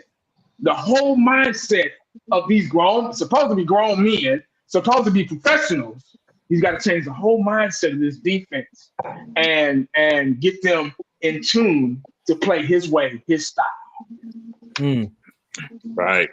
Got you. Corner, could you you didn't get to the tail end of your confidence in wide receiver. Could you finish that off? Because I really wanted to hear it. Yeah, for sure. So outside of CeeDee Lamb, there is concern, right? Cooks was inconsistent. I want Cooks to bounce back and keep that momentum that he had with Dak Prescott. I seen him against the Lions play, and Brandon Cooks, I can see why he was a 1,000-yard wide receiver for many years. Just watching him in person, being able to see his breaks, being able to see his routes. It's so hard for me to spend that much money on a football game because I like to watch the fundamentals of how a wide receiver gets off the line. Dez Bryant, I never liked how he got off the line. I would always watch Dez and see how he got off the line. Never liked it. Brandon Cooks, absolutely love it. Absolutely love the way he gets off. CeeDee Lamb loves it. Jalen Brooks loves it, right? I was fortunate enough to watch Deuce Vaughn a little bit. Didn't do anything for me. He only had like 2 yards in his opportunity against the Lions. But these wide receivers here, when I look at these wide receivers, I want Turpin to get more touches. Mike McCarthy, he has packages for Turpin, but he shies away from it too fast. With this running back by committee, there's absolutely no reason why Turpin can't get the ball handed to him. There's no reason why CeeDee Lamb can't be a running back. Just like there's no reason for Turpin to be a running back. Those are going to be those sprinkles in there. Yeah, we're talking about the running back situation, but we got plays with CeeDee Lamb and Turpin where they can be our running backs on some plays too. And I'm not talking Wildcat. I'm talking 12 personnel, 11 personnel type of running situations, right? When I got Lamb and I got Cooks, I like Jalen Cropper. I like Jalen Brooks. I like Turpin. That's 5. Do they carry 6? That's where Tolbert comes in. I think Tolbert's going to get that opportunity. But I'm only going to believe in Tolbert if Tolbert can get me 500 yards, period. But if CeeDee Lamb, God forbid, gets hurt, I'm not confident outside of Brooks and Cooks. Right. Okay. I'm not confident at all. I think Cooks may be washed up. I don't know. I don't know, man. No, he's not washed up, brother. Not a chance. Let's move on. Let's move on to defense. We already talked about defense at the front of the show, B. You were late. Oh, I missed it. Damn. Okay then. You were late. I think there's only so. I think there's only so many. What are we looking for on defense, though? Hold on. 1980, go ahead. No, I said I think to the Cooks dilemma. I think there's only so many things you can do with him because of the size. Yeah. You get what I'm saying? That's Cooks is a good route runner. He can get open. Fifth quarter city, he can get behind the defense and he can make some things happen. But that ball being his size, just like little Nate Robinson in the dunk contest back in the day when he was going against Dwight Howard. That ball, when you're that size, when you're Spud Webb, those guys like that ball has to land just right for them because they're so small. So that ball has to be right there. That's why Dak was having a hard time with Cooks, and it made Cooks like, Cooks is he don't got a lot to do with the quarterback too. Cooks is my height, 5'9". You know what I'm saying? Yeah. So you have to be able to pinpoint that ball just right in order to make him great. Troy Aikman had the same issue with Kevin Williams back in the day. Kevin Williams was a short and slot receiver too. So Kevin Williams had when Alvin Harper left, they let Alvin Harper go. Kevin Williams turned into a number 2. But Troy Aikman was so accurate, he was still able to keep Kevin Williams involved, even though he was like 5'9", maybe 5'10", and he was used to throwing to Alvin Harper, who was 6'2", 6'3", Michael Irvin 6'2.5", guys like that, Jay Novacek, guys like that. But he had to really change his throwing pattern up for Kevin Williams, but he knew how to do that. He had the accuracy to do that. Dak just don't have that accuracy. You can show me all the damn numbers you want. I really don't give a damn about numbers. I hate people talking about stats and numbers all the time. But stats and numbers, as we can see, guys, right. Stats and numbers haven't won us a Super Bowl in almost 30 years. So you can throw all the stats and numbers at me all you want to. I don't care. That's right. That's an insult to me. When somebody come over here and say, "Oh man, well look, Dak had so many touchdowns and so many," has that worked for us? Have we hoisted a Lombardi trophy in the past almost 30 years? It hasn't worked. Right. I don't care about stats, man. I promise you I don't. God bless you, but I don't go by stats. Stats haven't worked for us. Now, when stats start working for us, start working for Dallas Cowboys, start working and getting past Jerry Jones and his selfishness and shit, his selfish and conniving and greedy ways, when stats bypass all that, when stats take that left and get onto the George Bush Turnpike over here and get past Frisco, get past the Star, get past Jerry Jones, and get us a Super Bowl, then I'll start caring and paying more attention and making videos about stats again. Mm-hmm. I like that. Yeah. That don't mean Stats shit. don't win. Stats don't win, do not Mm-mm. win Super Bowls. I'm sorry. Mm-mm. They just OG, don't. Yeah. OG. Let's talk a little defense since you're the mastermind of Zimmerman, Right. of Lloyd Zimmerman. Hey, careful over there. Careful over there, All right, so Mr. Trucker. Lloyd, I sell trucks. I don't drive truck. But Huh? anyway, I sell the trucks. I don't drive the trucks. Right. So check this out. What Mozzie Smith at the end of last year weighed 293, OG. I know you had concerns of that.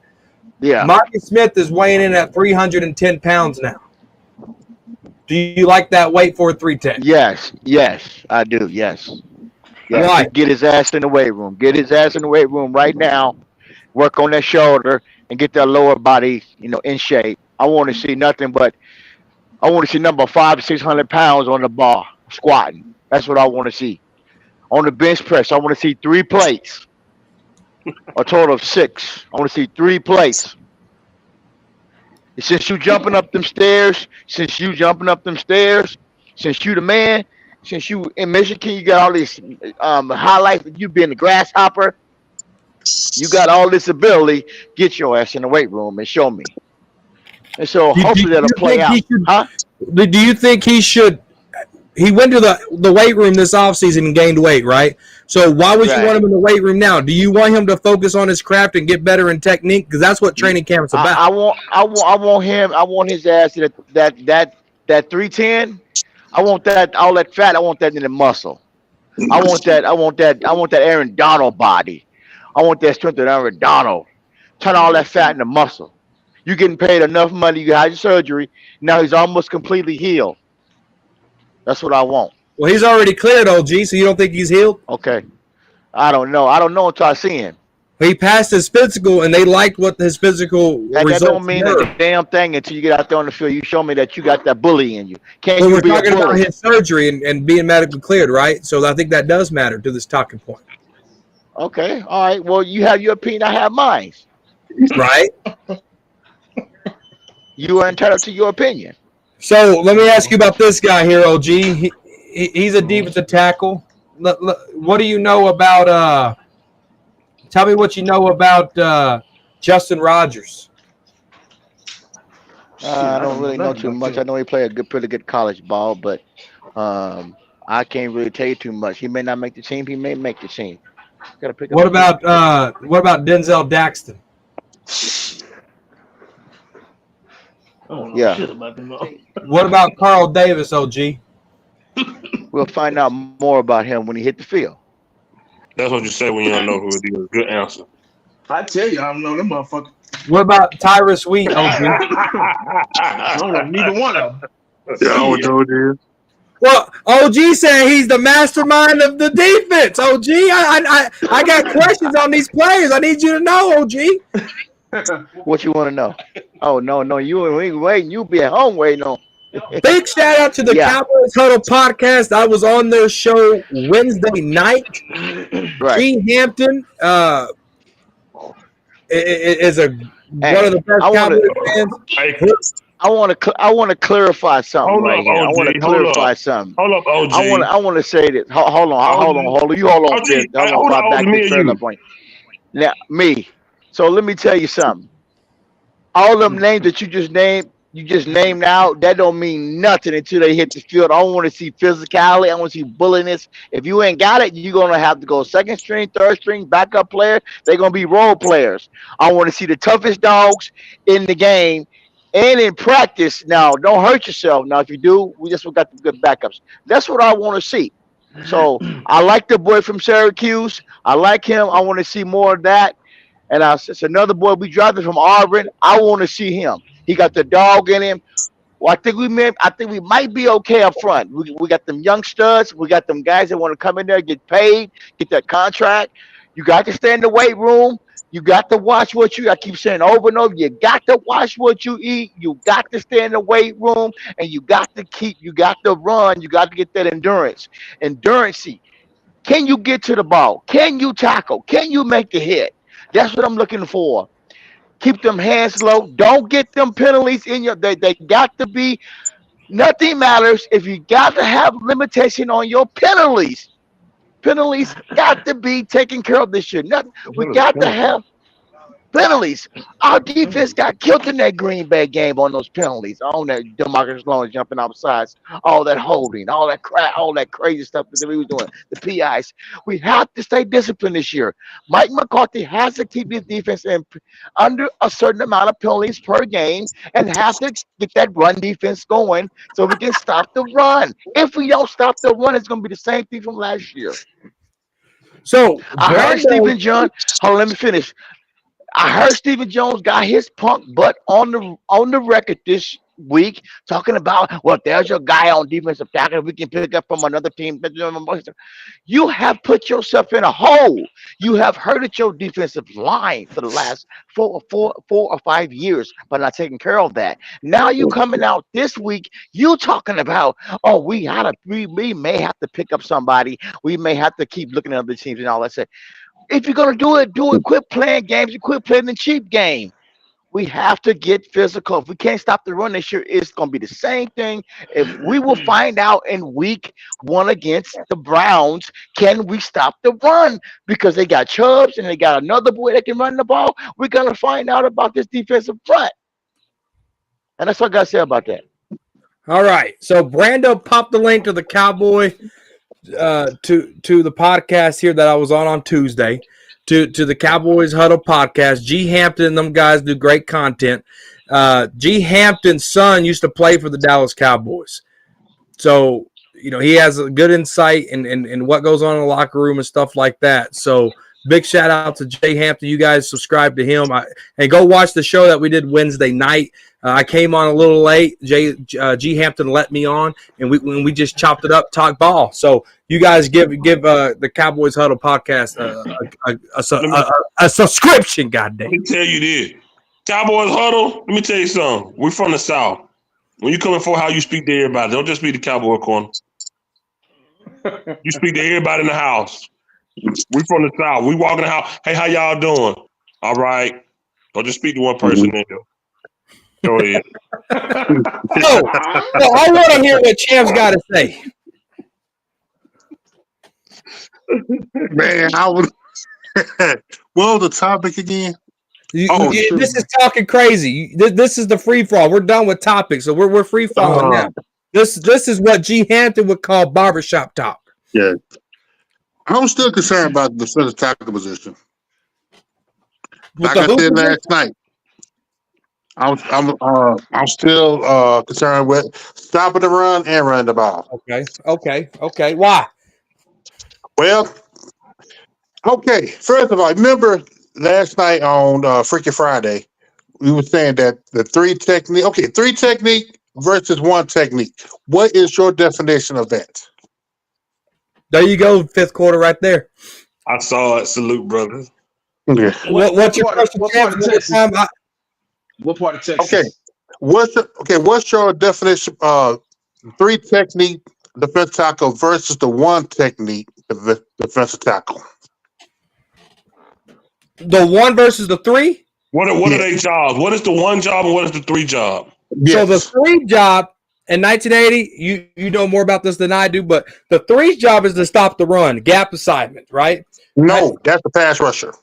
Funky Town. Okay, you right in the street, dog. No. The three tech is to stop the run, clog up the middle. The one tech is to go get the quarterback.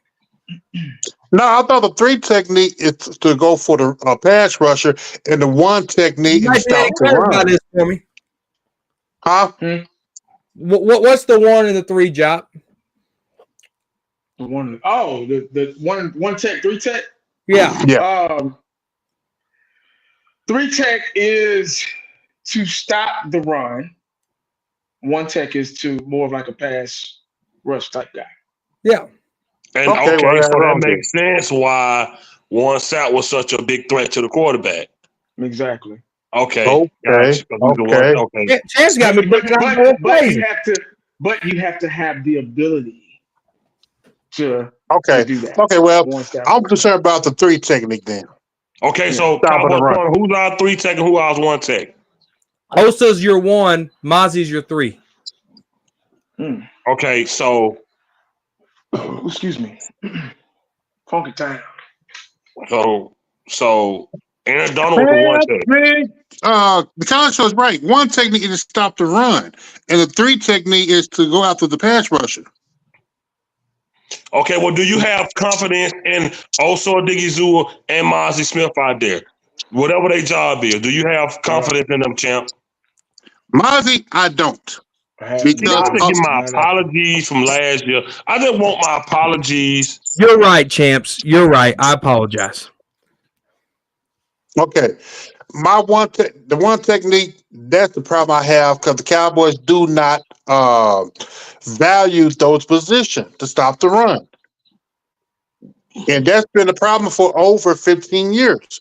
Ever since the Cowboys went back from the 4-3 to from the 3-4 to 4-3. They never draft any one technique. But they have had some success in the past. Jay Ratliff.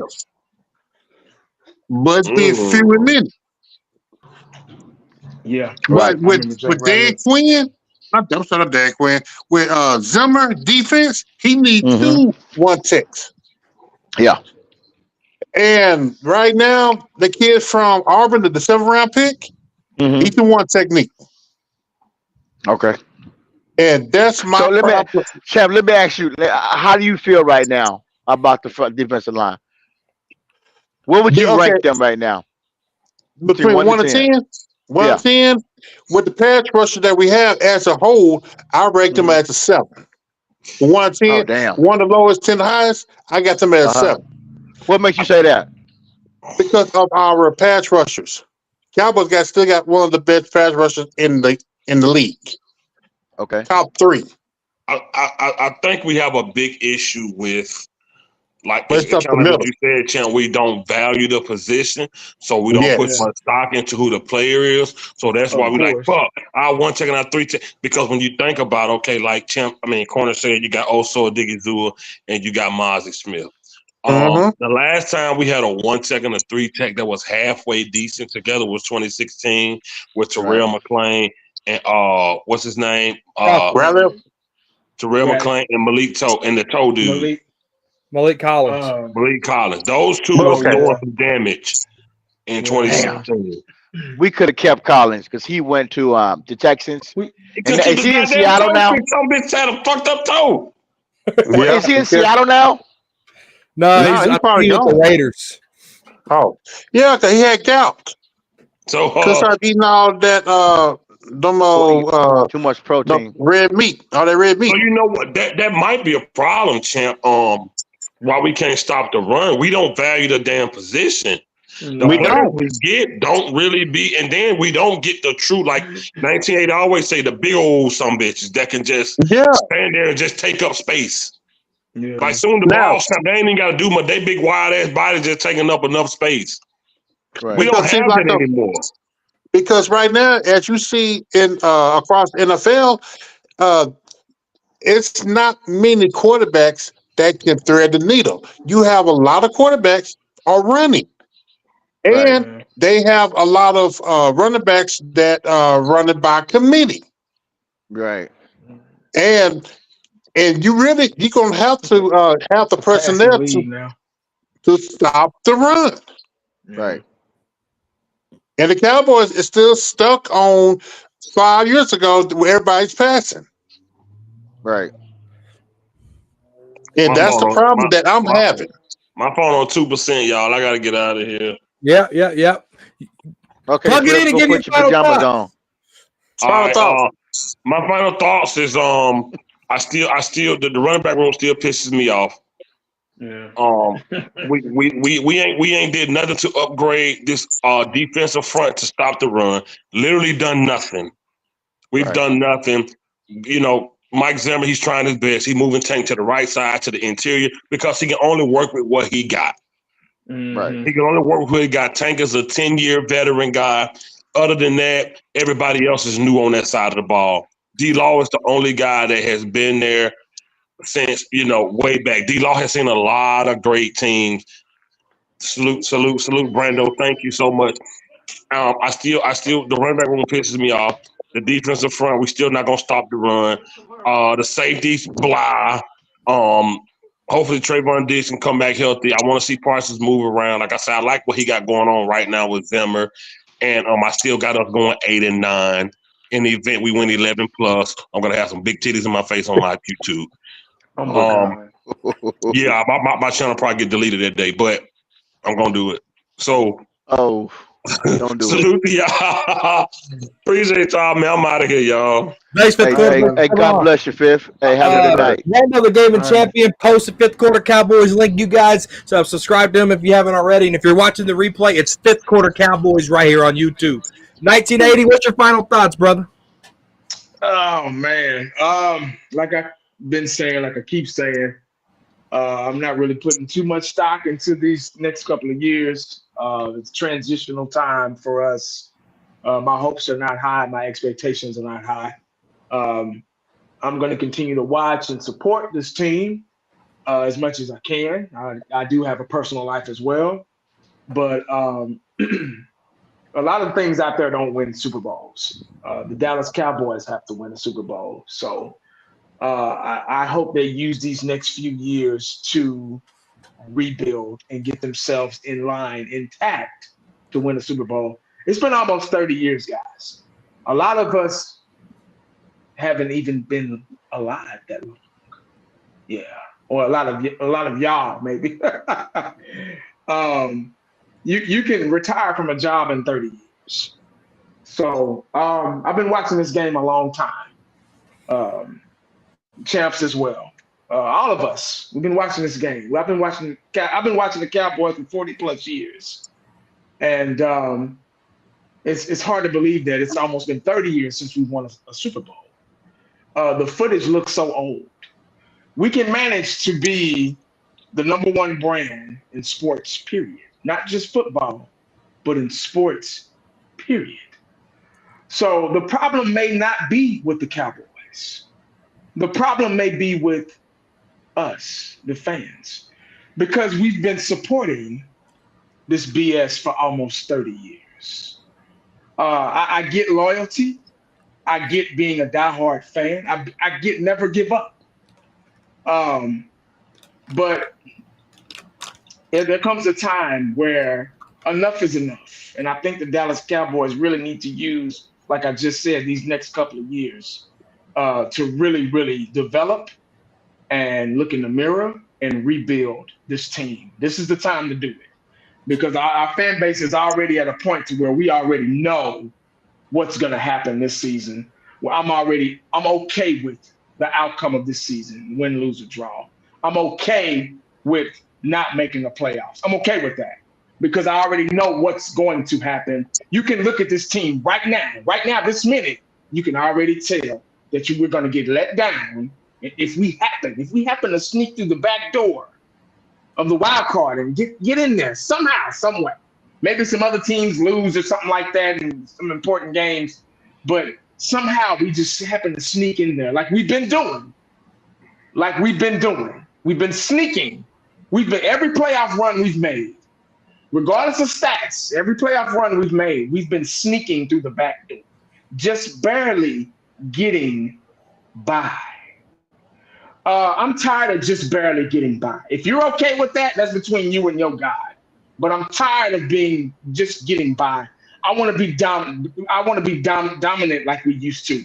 Champs, he wants the Cowboys to be dominant like we used to. Corner, fifth, old school. We want the Cowboys to be down. We want to look at that schedule and be like, okay, win. Oh yeah, we win. Oh, that's it. We want to get back to that. I'm tired of just sneaking in, and then once we sneak in the back door, we don't even have a ticket. We automatically get booted out. So, with that being said, guys, get ready, guys. It's going to be a long season, maybe a short one, but it's going to feel like a long next couple of years. I don't want to say we're in trouble, but we just might be. So I want everybody right now to already have that tough skin, because get ready, it's going to be a while. Thank you, 1980. Thank you. That is the Power Man himself. Brando has put the link for Dallas Cowboys fan 1980 in the chat. So if you haven't already, you haven't followed the Power Man, please do that. The great guy, fantastic family man. I'm just happy I can call him my friend. We got to meet back in 2018 at the draft, and what you see on camera is what you see off camera. The guy's no different day, night, bad day, good day, 1980s, 1980. So I appreciate you, dog. Thank you for coming on.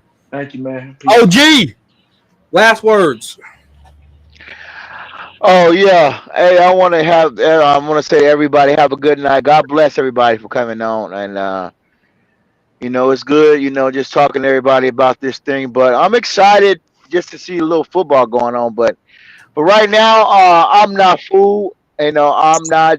I'm after that Green Bay game. What I saw, that's a big, big disappointment in me. And I heard that Dak said we got to move on, or some crap he said about the game. Nah, bro. Nah, you suck, bro. Like bad, bro. Like you wet the bed. You look horrible. And you're gonna try to come out here again and fool us with that same performance against these weak ass teams. And then out here trying to fool us with this, all these stats and that you all the turn you throwing interceptions when the game matter. You not running the ball. You not taking care of the ball. You not leading your team to win. You are the captain of the ship. You are supposed to be kicking ass and taking names like all the other superstars. You got the biggest money out of everybody. All the money is in your pocketbook and your piggy bank. You done robbed the whole Dallas players of a lot of paper. So I'm not looking forward to anything nice from you. I done gave you praises for many and many and many of years. When we first picked you up, and I thought you was going to be something that Romo wasn't, but you fooled me. So I'm not trying to place all the blame on Dak, but I do see there is a problem not only with Dak, with this organization, Jerry, in this parade that he does before the season start, getting in front of the podium, talking, running his mouth, all this cheerleaders at the practice. It's like a movie, something out of a movie, bruh. And something needs to change.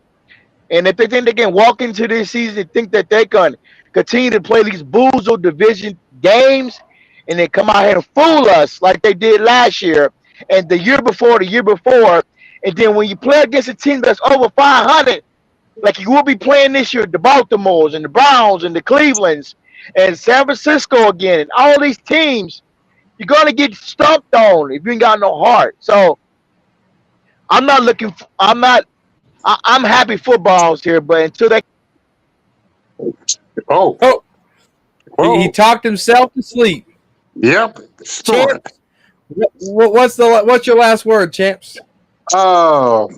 Like what 1980 said, it's going to be a long year. The problem is with this man to my right here on the screen, the man to my right playing GM, that's the problem. So until they can get a real GM and stop playing GM, nothing going to change. Oh, yeah, everybody hit that the like button. Subscribe to Cowboys Corner. Yeah, appreciate that. You guys subscribe to Cowboys Champs. I don't know if Brando went to Mike Monster's stream or not, but you guys find Champs and subscribe to him. But I think he's back.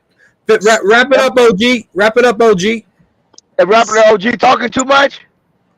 You the one that left.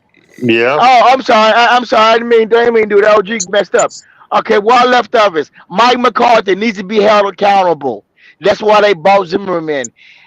He's rubbing Dak back in that playoff game. Oh, it's okay, everything good. Man, no, you're a scrub. You did not get in their asses when you're getting blown out 35 to 0 at halftime or 35 to 7, something like that. Bruh, You embarrassed. You lost the game. I thought we should have got rid of him last. I thought you was going to be here to help Dak's progress, but you are supposedly here for that. But you are not holding everybody else accountable. But you can't call plays and be a coach at the same time with discipline. You got to bring somebody else in. You're not going to get nobody's face. You're not going to holler and scream at them, getting its bashes and holding anybody accountable. And that's what we need. So I want to see that Alex Zimmerman this year. I don't care if it's the offense. You go holler and get their ass to, and tell them you go hold them accountable. Every player. So I'm looking forward to some good football this year. And hey, that's my final words. I love you guys. Peace. Have a good night. All right, OG. Thanks for coming on, talking crazy. All right. Thank you guys for watching, tuning in, and all that good stuff right here to the Cowboys Club. That's Cowboys Champs link. You guys subscribe to that. Man, it's been a long day. I got 1 tech and 3 tech confused today. Oh my God. You guys know the track record. You know I'm human. I make mistakes, but I've been talking ball a long time. I know 1 and 3 tech. My brain just went scattered. 1980 played college football, and he even got it confused. It's been one of them days, I guess. But I appreciate everybody coming on here. You guys, 100%, G Hampton. He got the notifications turned on so he doesn't miss next Saturday's show, guys. That notification bell is very, very helpful for me and this show. I will be posting videos of my opinions of what I see, and then we'll recap it right here on Talking Crazy. The Frisco Report on Tuesdays will be coming back here very soon. Thank you guys for your patience. Joe's dealing with some stuff. Deontay B, I hope you're good. We got a new sub in the house, Panther Pride Podcast. Yeah, dude, this is 100%. We don't sugarcoat anything. We say what's on our minds. We talk crazy. We do what we got to do. We're diehard Cowboy fans, but we're realistic. We don't have any agenda. We are not media. We are strictly fans voicing what we see at the current moment. So I appreciate you coming on here and listening to us. And good luck to your Panthers, guys. But Cowboy Nation, are you in the Cowboys corner? Peace.